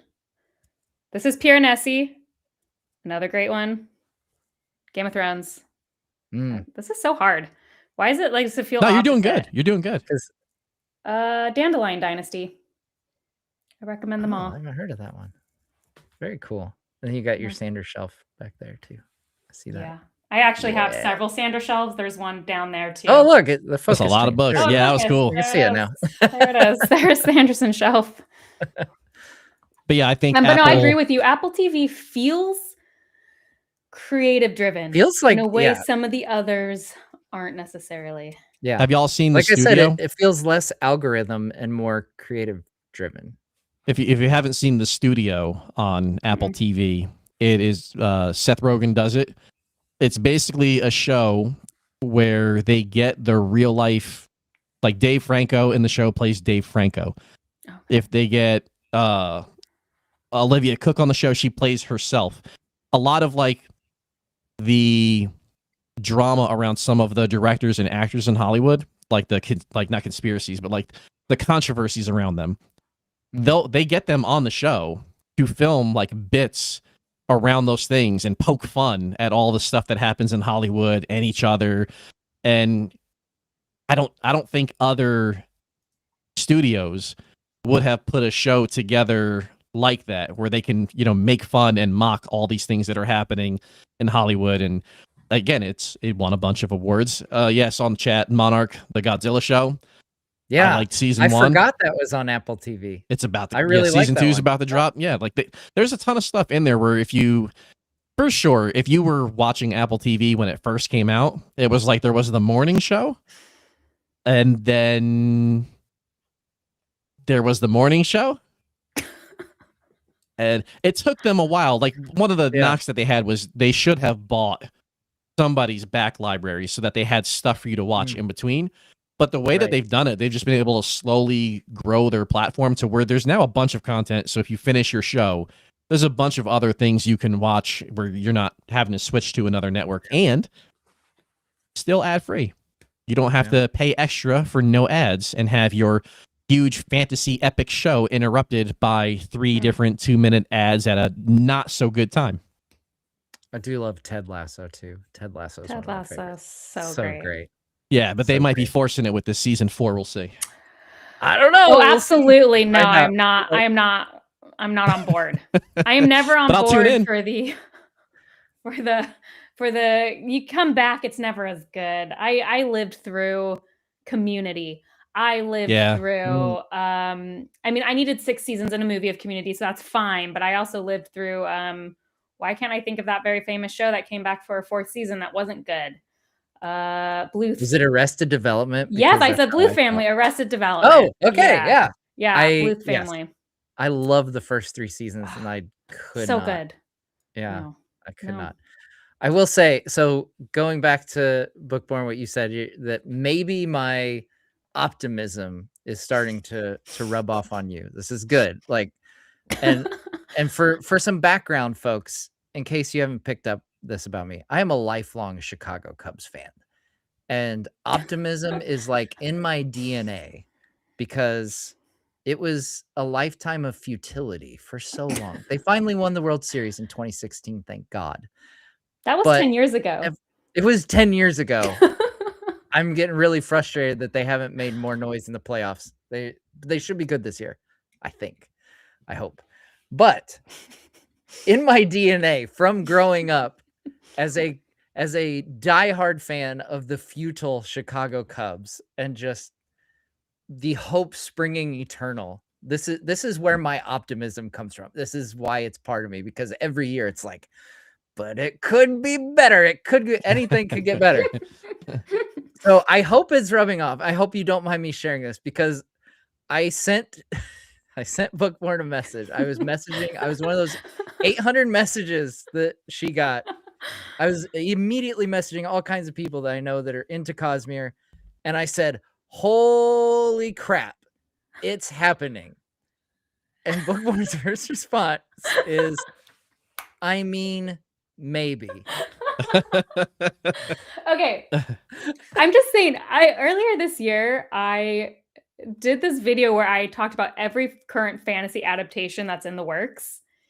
And it's just like, they just die all the time at any stage. True. And like, I think it might have been, it happened at Dragonsteel, the one that you were at. So it was either Fonda Lee said this, who's actually the Dragonbone, or it was Sanderson himself. I can't remember. I think they were on stage, and they basically said, like, unless your butt is in the movie theater watching the movie, it can get canceled at any time before then. Yeah. So I just feel like there's been so much hype about some of my favorite Right. books, and then it's just like nothing. So that's where that Yeah. came from. That's fair. That's fair. It was because I think you were the only one who said anything like that. I mean, there was other variations of like, I Sorry. can't believe this is actually happening and stuff. You know what, Matt? That's so true though, because I filmed a video like really quick and I put it out, and like the end of my video is like, well, anything can happen. It might not happen.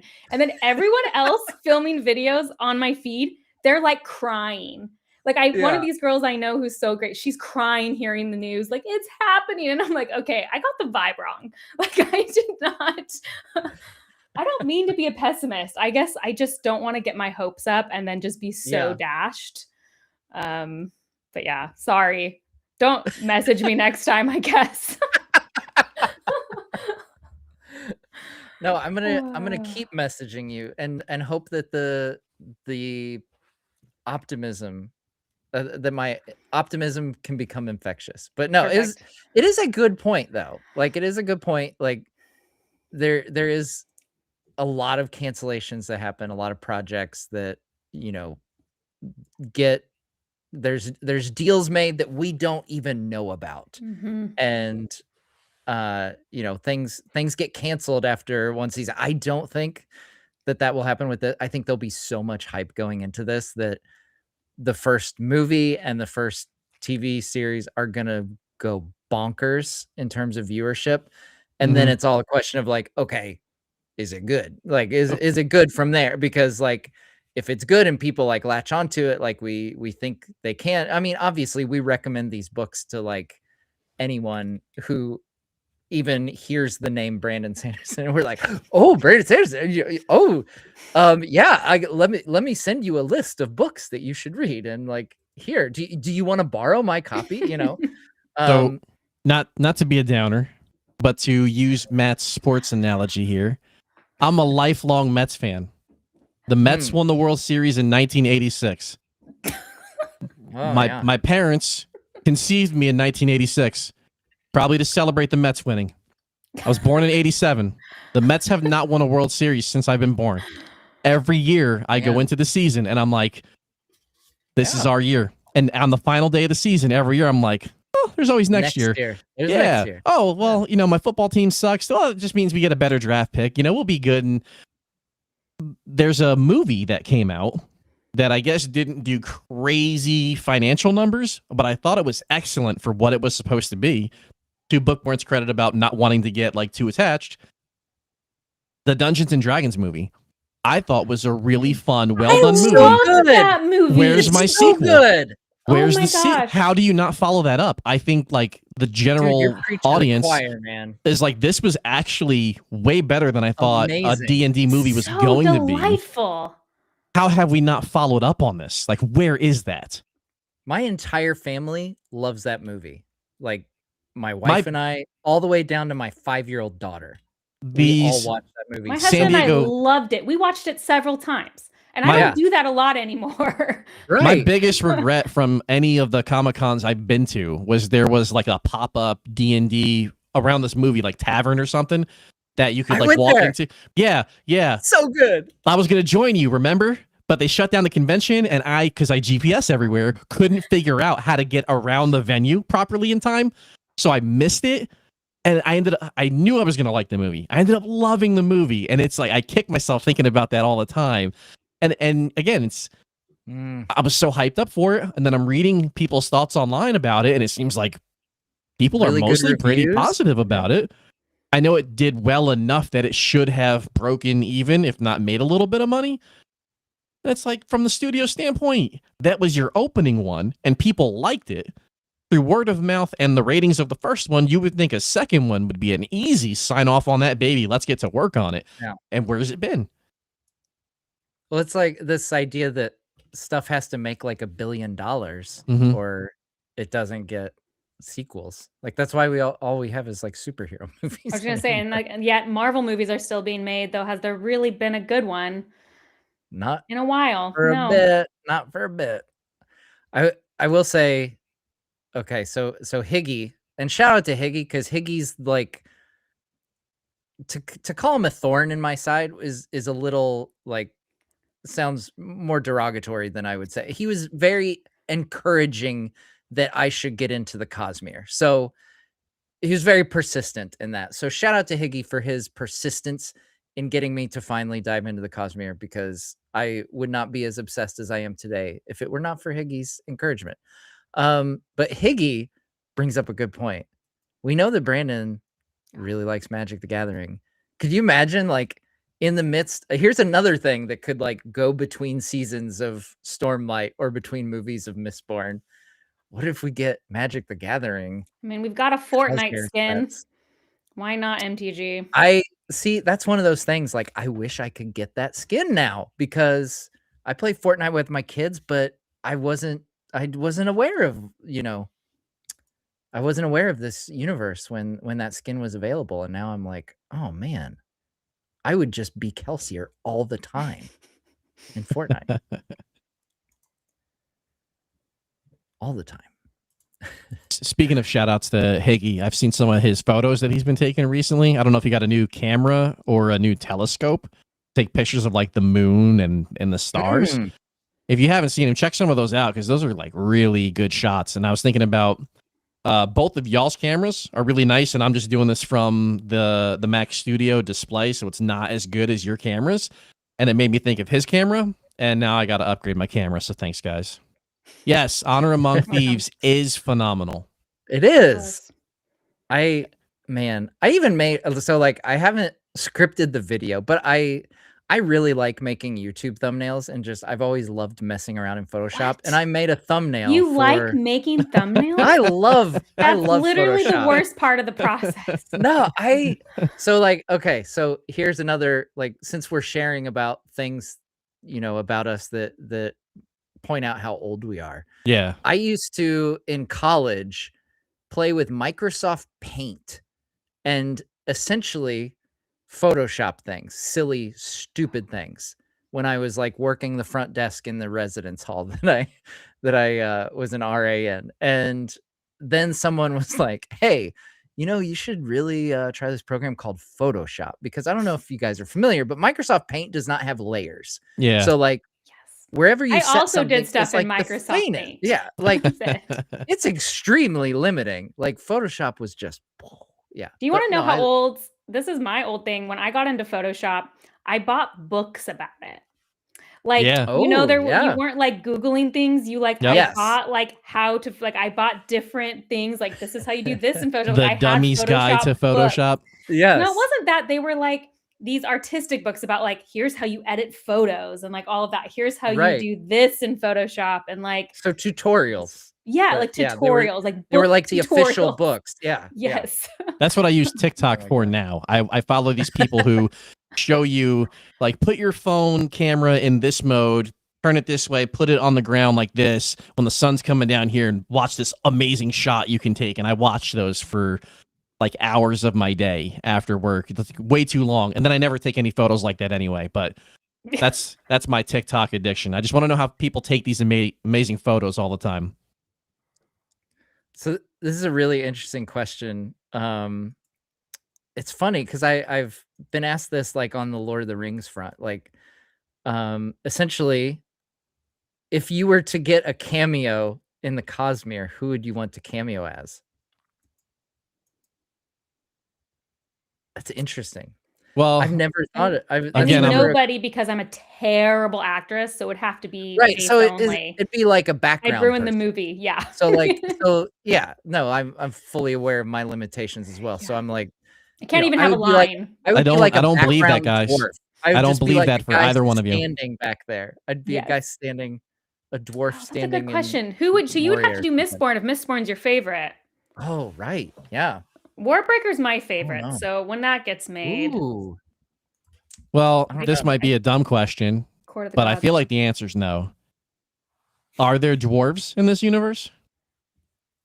Not yet. No. See, and I mean that's yet, the yeah. role that I Who fill. knows? Not yet. Who knows? Yeah. I'm a dwarf, or maybe there'd have to be some sort of creature that just needs a voiceover role, and I could just be at home here through the mic reading the script to them to get it. I just want to be a dwarf in things. I want.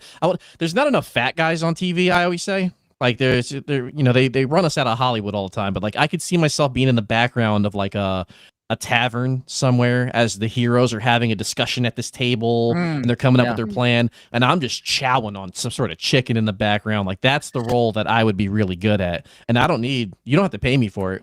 You could be a cousin. You could be a loping cousin and chow on some chowta. Yeah, I don't want to be anybody who runs. Well, I was gonna say like runs like bridges, but I don't want to run at all. Like I don't think that would be good footage for anybody. Dying on screen would be really cool putting too. a lot I of take limits that. on this. Yeah, well, I just want them to know if they're watching this, like what you're getting. I don't want to like show up and they're like, "Well, what can you do?" What, Matt, you could be a Steel Inquisitor. Oh man, that seems really important though. No, not one that talks. You can just be a backup Steel Inquisitor. Okay, You don't have to be one of the main I'm kind of ones. short though. Like I'm not very intimidating. Yeah, I don't know. Like maybe you're just a noble at the ball then. Maybe I'm thinking like because of where I'm at in Well of Ascension. So like maybe I'm, without being too spoilery, but like maybe I'm like a soldier that just gets killed like no other by Vin. Like when Vin's going crazy and like taking out a bunch of people, maybe I'm just like some extra soldier that gets like it's like a belt buckle that she get just, a personalized death by Vin would be pretty cool, right? Oh my gosh, that'd be. You guys talked about some things that might be like unfilmable earlier, or wouldn't make sense that it would make sense for them to cut, like sprites. Oh, Spren. Yes. I was talking about a motion Spren, not like the main Spren, like the little like bubbly. But maybe you guys could be some Spren, or you could at least voice them. You know, you could be out there. They don't have voices yet. Well, you need a Raffo. They communicate. These Spren don't have any. They don't have any voices or faces or anything like that. So, yeah, she's talking about like the ones that just kind of like pop up, like excitement Spren, right? Or like rain Spren. I'm talking about those, not like Syl. Okay. Yeah. Okay. Yeah. Okay. So what's your thought, Bookborn? Where's your mind going? If we're talking about the ones that are being made, so like Mistborn or Stormlight Archive, maybe I can be a scholar in Carbranth when Jasna and Shalana are over there. I could just be a background person there. Jasna's my favorite, so maybe I could be a servant. I could hand her something, you know. There you go. Oh man, I was gonna bring up another. Are you gonna make some Cosmere lore videos? Yep. Yeah. Yeah, I've got the first one scripted. We'll see. Hopefully very soon. I will keep y'all posted. You'll know. I showed the art piece. Spoiler, the first one's gonna be on Slow Swift. Well, I mean, but have you already been working on the thumbnail for it or no? Yeah. I got this program on my computer called Microsoft Paint I can help you out with if you need it. Oh, there we go. There we go. Higgy says I'm pretty ska sized. I could just be a ska hanging around the background. That's pretty good. Yeah. I'm ska sized too, so maybe that's my role. Peytonator says dying on screen with Sanderson's plan for his own cameos. Oh, that's cool. Great minds think alike. Very nice. I mean, that's what I want to be in Lord of the Rings. Is I want to be a dwarf who dies to an elf every time. Like if he, could you imagine if that's like his? You know, I think of like Peter Jackson's cameos, like the carrot chomper, you know, and like he dies. Oh, he dies in Return of the King and stuff. Like if Brandon Sanderson just gets killed off in every one of his movies, every movie and every show, every season. The kind of anti-Hoyd. Yeah. I one of the things that I've loved seeing is people posting online like moments that they can't wait to see adapted. And like, you know, I can't wait till this episode of Stormlight drops and people see this moment and like the freak out session that's going to happen, or being in a theater during this part of Mistborn. And without getting too spoilery, of course, like what is that moment for you guys? Well, I think just in general, and again, I'm not far into it, but I just think about moments. Yeah. And the first time they put out like video footage of the movie with music behind it, it's going to be going to like Bookborn's page and other people in the Cosmere fandom who have grown with these books, read all of them, kept up with the lore. They're getting to see this on screen for the first time, just to see their initial reactions to hearing the music, hearing the actors speak words, seeing them move, and like what this universe looks like on screen.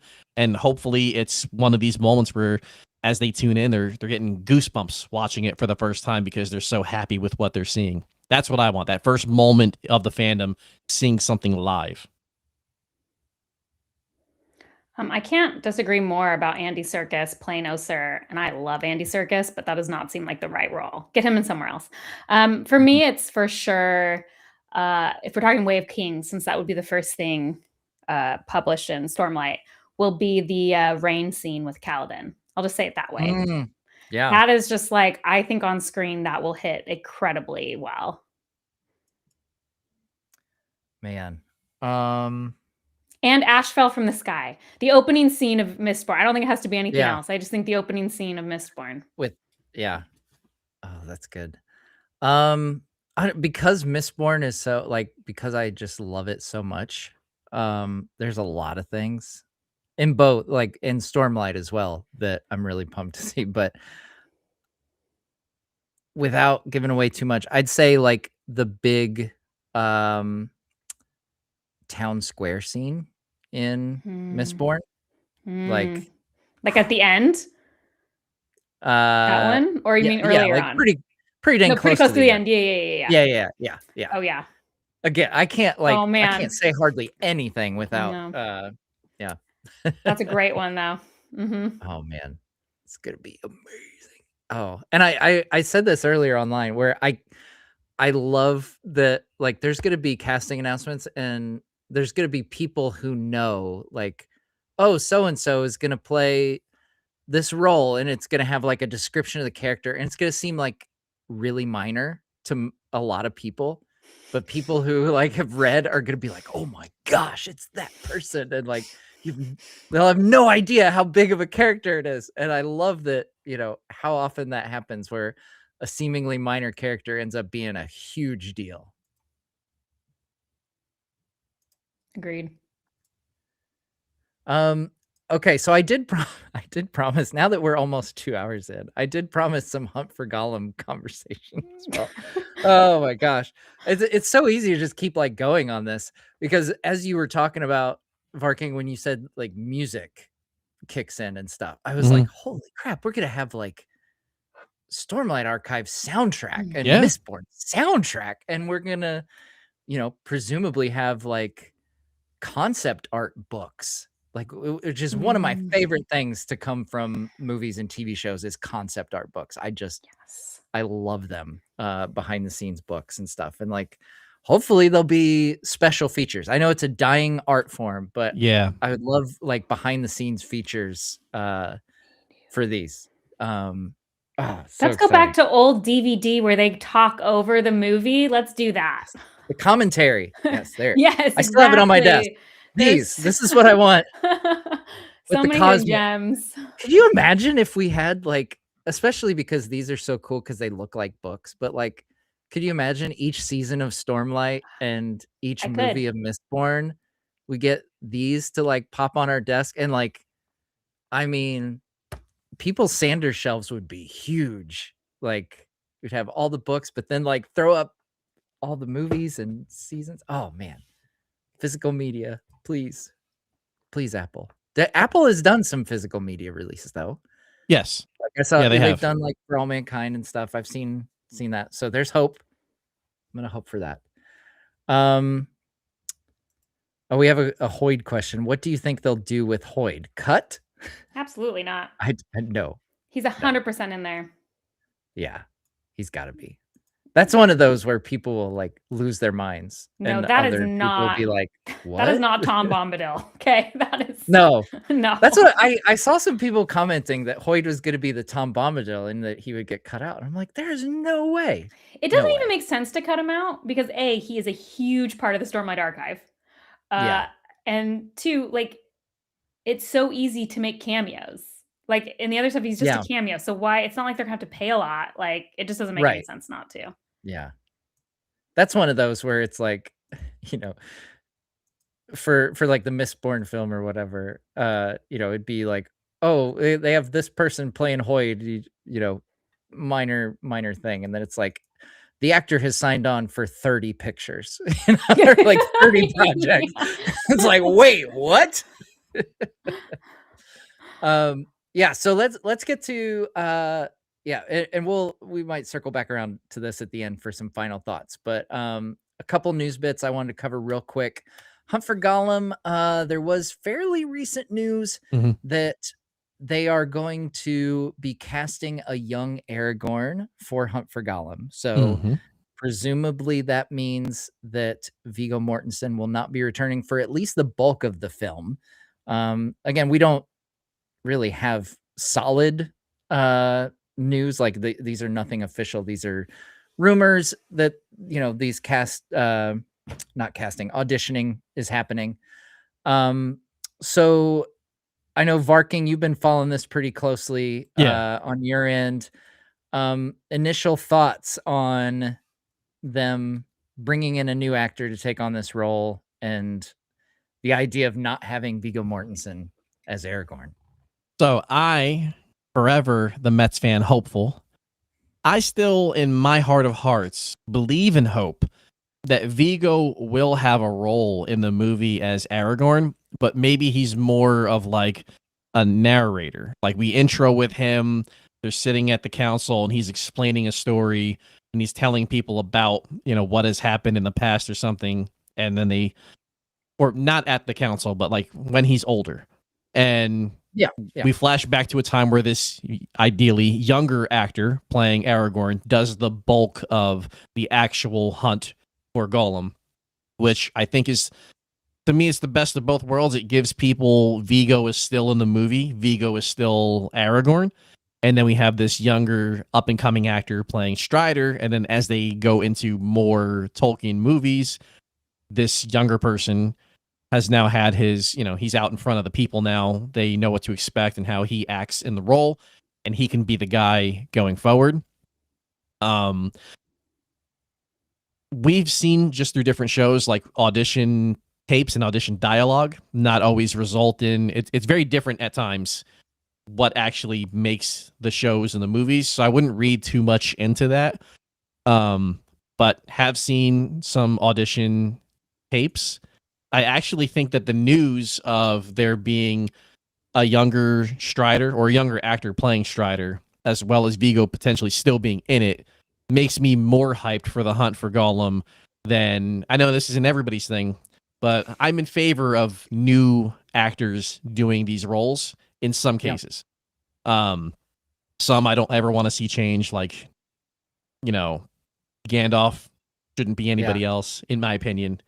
But I'm okay with them doing like this dual role type thing. But it's also not just Strider. There's a young Smeagol, and there's a Stewart actress that there's audition tapes for. But I just think we're getting to the point now where they're going to start filming soon, and we need to, as fans, hear who's going to be playing these roles soon enough so we can start rallying behind these people and go and look up all the previous work that they've done and any other movies or shows that they've been in, so we can pretend like we have some insight into how well this person will be able to play as Aragorn or a young Strider, because honestly, it's big shoes to fill. Yeah, absolutely. Yeah, I think you know, I've seen, as you tend to do, see a pretty wide spectrum of reactions to the news about Aragorn being recast. And, you know, going back to what Viggo has said, like Viggo's made it pretty clear And once again, like I did an interview with him and asked him a little bit about this, but he said it would obviously have to be really true to the source material and feel like it was really worth going back for. Um, and I've seen some people say like, oh, well, if they're recasting Aragorn, then that means Vigo doesn't like the script or the story or whatever, which I don't think I don't think, at least at this point, that you can say that. Like, that's not what is being reported. It's not saying Vigo turned it down. It's saying they're going with a younger actor as Aragorn. And like you said, nothing is said that Vigo's not involved whatsoever. So like all this to say, it's a big unknown right now. And I personally would love to see them do kind of the bookend treatment like they did with the Hobbit films with Ian Holm, Mhm. and that led into Martin Freeman being Bilbo, who did a wonderful job. So I could see something like that. It makes me think of the Quest of Erebor, that I believe is in Unfinished Tales. It's either Unfinished Tales or the Appendices, where Gandalf is in Minas Tirith talking to the members of the Fellowship and telling them about meeting Thorin, um, to decide to take Bilbo with them and stuff. And like that's where we get that information that they met at Bree. So I think it is in the Appendices, but where they met at Bree, and that meeting led to Gandalf volunteering Bilbo. And so it's framed as Gandalf and Minas Tirith after everything else has happened. And I could see them doing that exact thing here, where Aragorn is talking to, like they've already said Elijah Wood's coming back as Frodo. Mhm. It could be him talking to Frodo about Gollum. And that's like the springboard into this movie, which essentially is a flashback. Yeah, and the same thing with these auditions. They're doing auditions for a young Smeagol, but Andy Serkis is still playing Gollum. Like, just because there is a younger version, it's not ruling him out from being in the film. And again, I'm forever the hopeful, but I do believe that they will find a way to make sure that Vigo has a role as Aragorn in this movie, and they can get the band back together and have a nice, I don't want to say final hurrah, but being able to get all these guys that we're familiar with on screen again one more time. Like, I'm okay with if they were ever going to recast everybody. I'm also okay if they were keeping everybody the same. Like, it didn't really matter to me in the end. But I do think that it's like the best of both worlds, is getting him in a role that he's able to fulfill, nice, and then also having somebody younger come around so they can usher in like the new era of Middle Earth as they go out to plan whatever the second movie after Gollum is going to be. Because we still have no details on that one. Yeah. Yeah, I don't know that they will necessarily be connected either. Yeah. They like I could see them being totally separate, standalone movies. Maybe Gandalf is in both of them, because it sounded like Ian McKellen is signed on for 2 movies. Yeah. I do like this. Are they going to have Smeagol's grandma in it? Because there's the mention in The Hobbit during the riddles that he taught his grandma how to suck eggs. So like, I don't know. Maybe we'll get that. Maybe we will get the scene of them sucking on eggs. Shout out to Daniel Green. Daniel Green is in the chat, by the way. Another very big encourager of me reading the Cosmere.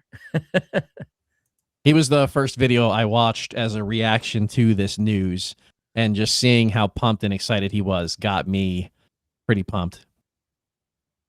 Daniel Radcliffe as young Frodo. There you go. I They think get mistaken for each other a lot. Yeah, I think Elijah still looks really young at this point, and he could probably pull off different generations of Frodo.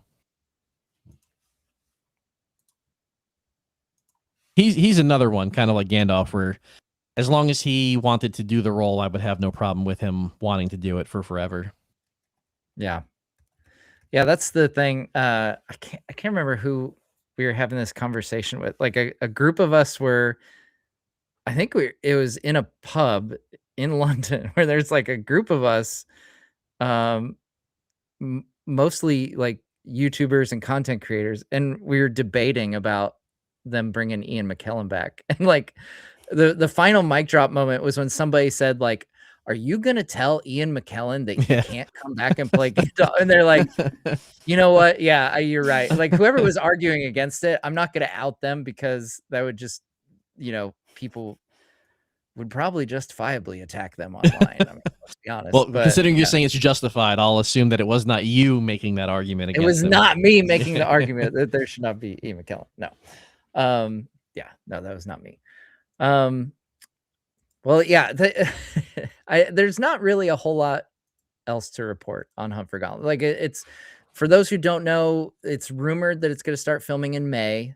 And again, rumors are saying they're casting a young Aragorn and they're casting a young Smeagol. So presumably in Hobbit form. This is prior to him finding the ring. So possibly some kind of flashbacks that Gollum here will have within the movie. This is not spoiler because I don't know. But in my headcanon right now, just from the little bit of leaks that we have around these auditions and these rumors, and I want to make it clear that even if there are audition tapes, I have no proof that these are for sure going to be for the Hunt for Gollum regardless. My idea is that somewhere Gollum is being tortured so much that he blacks out from the pain and he dozes off into this flashback that we see to this younger time of him. And we get a little backstory on, younger Smeagol, but it's from him being tortured and that like the pain is too much for him. And that's when he drifts off to this other time. That's the story framework I'm going with. Interesting. Well, we will see. I always hate theorizing. What's that? Oh, I'm just thanking Topher. Oh, It's nice. If you do, I was gonna say I hate. Yeah. I mean, I don't go here just in terms of the fact that like I only watched one Hobbit movie because I noped out halfway through the second Hobbit movie. I actually really I can't handle 3 Hobbit. Like I don't like when they add a ton of stuff. Like sometimes I am an annoying book person. I was just like, I love The Hobbit as a book so much. Yeah. I actually think the casting's incredible. So it's nothing about that, but it was just too many movies. And then I noped out after one season of Rings of Power. I did talk to you a little bit about that, Matt. Yes. Yep. I couldn't make it past one season, but just watch the dwarf stuff. I mean, that was the good stuff. That was the only bright spot for me was the dwarf stuff, to be quite that's clear. That's all Varking. That was bright. I think that's all Varking watches of the show. Literally all I care about. I watch it all, but that's what I like. I support you. I support you if that's what you want to do. But I was going to say, like, at some point, fans do it would be like, The Return of the King came out in 2002. Am I remembering that? Or was it 2003? 2003. It was 2003. That's 23 years ago. Yeah. So, like, at some point, if we're still making content about Tolkien, which I hope we do, because there's such a rich world to make stories from. Actually, that's my one complaint. This is Star Wars has this issue sometimes where it's like, we don't always have to make content on the known characters. Tolkien like has some, I mean, the Silmarillion, I know they haven't sold rights to that, but like there's some stories in there that are just like, oh, so good. And anyway, that was a tangent. All I'm saying is like at some point, logistically, you might need to recast people. So if they're going for a younger Aragorn, it's like it's really hard, obviously, because Viggo, like the casting in The Lord of the Rings, obviously, is just every single person is incredible. But like, I do feel like sometimes you just have to be realistic about it. Although I do agree that no one can tell Sir Ian McKellen, like no one gets to tell him what to do. Right. He can zoom in. He can zoom call in to it, and we'll just all accept it. Yeah, exactly. I will say, because I've thought of this too, and I think there's some justifiable frustration with folks, because we do know there is such a rich tapestry and a long history in the pages of Middle-earth, and to just be hyper focused on the War of the Ring seems like a small focus to have when there's so much depth and like things Baron like and Luthien. Someone already mentioned it. That's what I want. I would just love Baron and Luthien, man. I'd watch it all day. Yeah. And Children of Hurin, like you're speaking my language. I love Children of Hurin. And like you said, you know, Silmarillion rights have not been sold yet. I think there's reason to hope that they will at some point. But even stuff that's in the appendices, like, Mhm. you know, War of the Rohirrim, I thought wasn't without flaws. I thought it was pretty solid as far as a movie goes. And I liked that it was a self-contained, not related to the War of the Ring. I feel like that's a step in the right direction. I do wish it would have been live action. I think I wasn't the biggest. I'm just not generally a big anime guy. But I think things like the Angmar War is just screaming for an adaptation. And like you said, the Silmarillion stuff. I mean, there's just so many things that could be done. I will say, if you ever were to use some of those original actors, the time is kind of now. Like you said, Mm. eventually, if you're going to revisit those characters, you're going to have to recast. So if there's anything you ever want to do with Gandalf, you should probably do it now. Like, do it now with Ian McKellen, you know? And same thing for like Frodo or Legolas, whoever, you know, of those original films or even the Hobbit films, like any returning characters that you're going to want to do down the road, you might as well go ahead and do those. That makes sense. But yes, I'm totally on board and total agreement with you. The Silmarillion stuff is just it's kind of like the Cosmere stuff. It's like it's right there, guys. Like it's so close I can taste it. Like how good it could be. But when you think about what did Amazon have to pay for the rights that they got, To the appendices. imagine what Yeah. the rights to these stories in the Silmarillion will go for. Mhm. Like somebody's going to have to pony up a pretty penny to be able to get these on screen. Right. And they're not reaching public domain nearly as early as Lord of the Rings and The Hobbit will be. Yeah. Which will be here before we know it, actually. Then things are going to get weird. Yeah, yeah. Oh my gosh. You know there's gonna be a horror movie. Like that's Yeah. what they do with all of them. Winnie the Winnie Pooh. the Pooh, Steamboat Willie. They all get horror movies. Oh man. I'm not ready for that. I am definitely not ready for that. So we'll go back to happier thoughts. So it's back to summarize. Okay, we'll start wrapping it up here, but final thoughts on finally getting Cosmere adaptations, because we're so optimistic that these are actually going to happen and nothing's going to fall through because it's just too good of a thing to be happening to fall through. I'll go first since I'm least familiar with the lore. Like I said, to me this is a absolute grand slam home run for not just the studio being Apple that is going to work on these with Brandon, the idea that they are going to make Brandon like a full-on partner throughout this, and it's not just a name attached to it, and then they push him to the side while they do their own story within his world. It's hard to read like somebody's excitement from their posts, but the fact that he's been on Reddit multiple times now, interacting with the community, talking about this experience and how he met all these different studios and the process he went through with Apple that made him choose them and the quality that they do, their recent track record. I could not be more excited for a fantasy anything coming out than I am for this. Like, I've not felt this level of hype in a long time or any IP that I can remember. It just seems like it's the perfect time with a brand slam. That's pretty good. I can't say it any better than that. I'm okay. Nailed it. I'm pretty good. That's with my that. thoughts on it.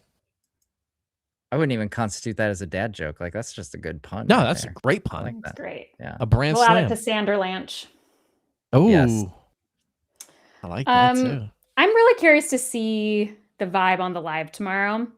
I will say, like, his team is pushing this announcement harder than they've pushed any of the other ones. And he added his Bing 0%. I don't know if you guys watch his updates at all. Oh, 100%. Bing 0% thing. So like those things are like, okay, that feels like okay, they feel really good about it, very clearly. And again, that doesn't mean it will happen necessarily. Things can fall through, but it feels yeah, the way that his team is talking about it is so different than they've talked about any of the Mhm. other steps that it's like, okay, they must feel really good about what Apple TV is saying. And Stormlight has a producer attached. Yeah. So I feel really positive about it. I think my only I need to wait till what he says. I do hope he brings collaborators on for his screenplay. Mm. Um, I think screenplays are a very different animal. Not saying he Yeah. can't do it. He could be great at it. I hope he finds the right collaborators for those things. But I'm excited. The idea of in like a few years being able to sit in a theater and see a Sanderson adaptation after being a fan for I think like what year is it? 2026. I think I've been a fan for 11, 12 years. Will Yeah. be will feel amazing. I mean, I don't That's pretty cool. I that's like hard to almost imagine. Yeah. Because it'll feel amazing. Yeah, can't wait to You hear you've who's been a doing the fan soundtrack.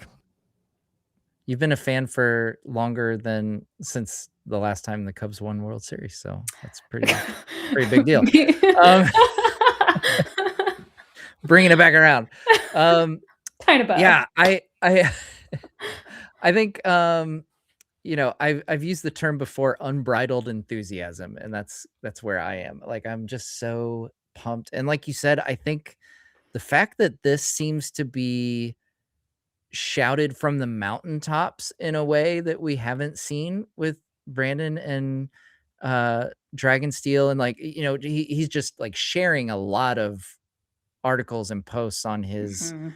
accounts and stuff. It's like very clearly the word is out, and like they are, you know, amplifying the excitement, I feel like, in a way that Because the last time we know a Mistborn one has fallen through, and they yes, had yeah, some steps, but they weren't ever really talking about it no, that often. definitely not in like nothing like this, Mm-mm. and which is another reason to be excited. And the fact that they're again that they're licensing the entire Cosmere, like Mhm. it everything screams that Brandon and Apple TV have a big plan and have big aspirations for this, um, which gets me really excited because I mean, like you see the things that Brandon's done, and it's remarkable. Like the guy just blows me away with the things that he's accomplished and the things that he sets his mind to.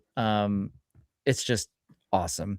And you know, being at Dragonsteel Nexus a couple of years ago, this is the first time that we met when we were on the panel together, and I met so many Cosmere fans for the first time and found out how many of them are also Tolkien fans, which is fantastic. Like, I love that the Venn diagram is almost a circle, it seems like.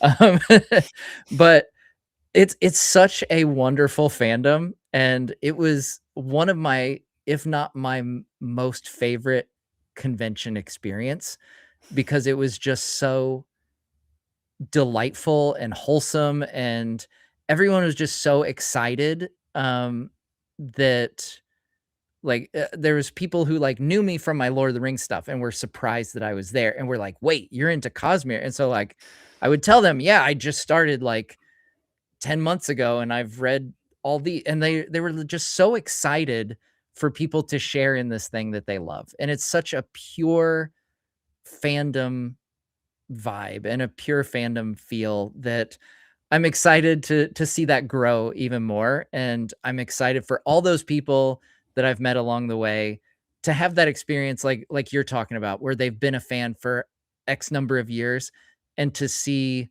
not only adaptations be made so that they can sit on their couch and watch a TV series or sit in a theater and watch Kelsier and Vin be awesome on the big screen and cheer, but to see the fandom grow too, and to see like more and more people come to appreciate the world that they love. Like I'm just so excited for everyone who's ever gotten into these books. Yeah, thing I'll say about Yeah. the fandom that in general, there's always a bad egg, Mhm. but in general, one thing about the Cosmere fandom, despite how many books there are and how much knowledge there is, I feel like the fans are just excited if you're interested. Like if Yeah. you were there, I don't think anyone was like, "Oh, you don't know the Cosmere, you haven't read it yet." I think people Oh, are more no. like, they're like, "Oh, you haven't read it yet? Well, let me tell you." Like, I Yeah. think in general, fans are just very enthusiastic to get you on board. They don't really Yes. care where you are. No, absolutely it. not. That's yeah. And yeah. so, and I'm obviously like you were saying earlier, what people don't understand is like adaptations just get so many more people into the Yeah. books. Like I always Yeah. told people who hated the Wheel of Time adaptation, I'm like, look, you may have hated it, but you know how many messages I got that told me that they were reading Wheel of Time because they were interested in the show. Yeah. I think you were saying that, Barking. Yep. And so that's exciting for me too. Like I already feel like in terms of modern fantasy authors, Brandon is getting closer to mainstream. But you know, you don't get mainstream unless you have an adaptation, and I think that's exciting. I like the idea of more fans. Yeah, it's gonna be like it reminds me so much of like we were saying earlier when Lord of the Rings was made. Like it, you know, it was like yeah, Tolkien was long gone, and like there weren't a bunch of new books. I mean, we had History of Middle Earth and like more scholarly type things, but Which not is like getting a new release, isn't it? new History of Middle Earth. No, They've been doing the box from sets. script to screen is what I'm thinking of. Script to screen. Yeah, that's the Kelly and Dan Falconer's book. Yeah, that's getting a new release. We'll have an heads up, folks. We'll have an interview with them. With Kelly at least. I haven't talked to Dan about it yet, but I'm hoping to get Dan on too. Man, how'd I tee that up so perfectly? Yeah, you teed it up. I wasn't ready for it, but gosh, now I've like totally. Oh yes, so it does remind me a lot of Lord of the Rings, though. Like, yes, it was a popular book series. It was, you know, one of the most popular books of all time. Like the number of sales was up there with like the Bible every year, which is kind of a big deal. But it reached a whole new plateau, a whole new level when the films came out. And so many people, including myself, came to the books because of the movies. And I think we'll see that for this as well, which is really exciting.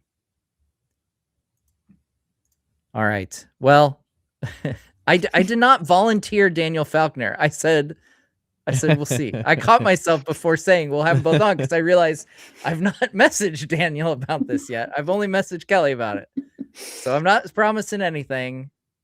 Give me some slack here, Katie. I haven't overstepped too much. Okay. Well, this has been a great conversation, guys. I love that we're all pumped about this, and no matter where we are, like you were saying, Bookborn, we're just excited to get more people into the fandom. Like talking with Varking here, we're just like, oh, let's just switch over to Mistborn. Come on, buddy. As soon as we're done here, I got like another hour. I'm listening to it tonight.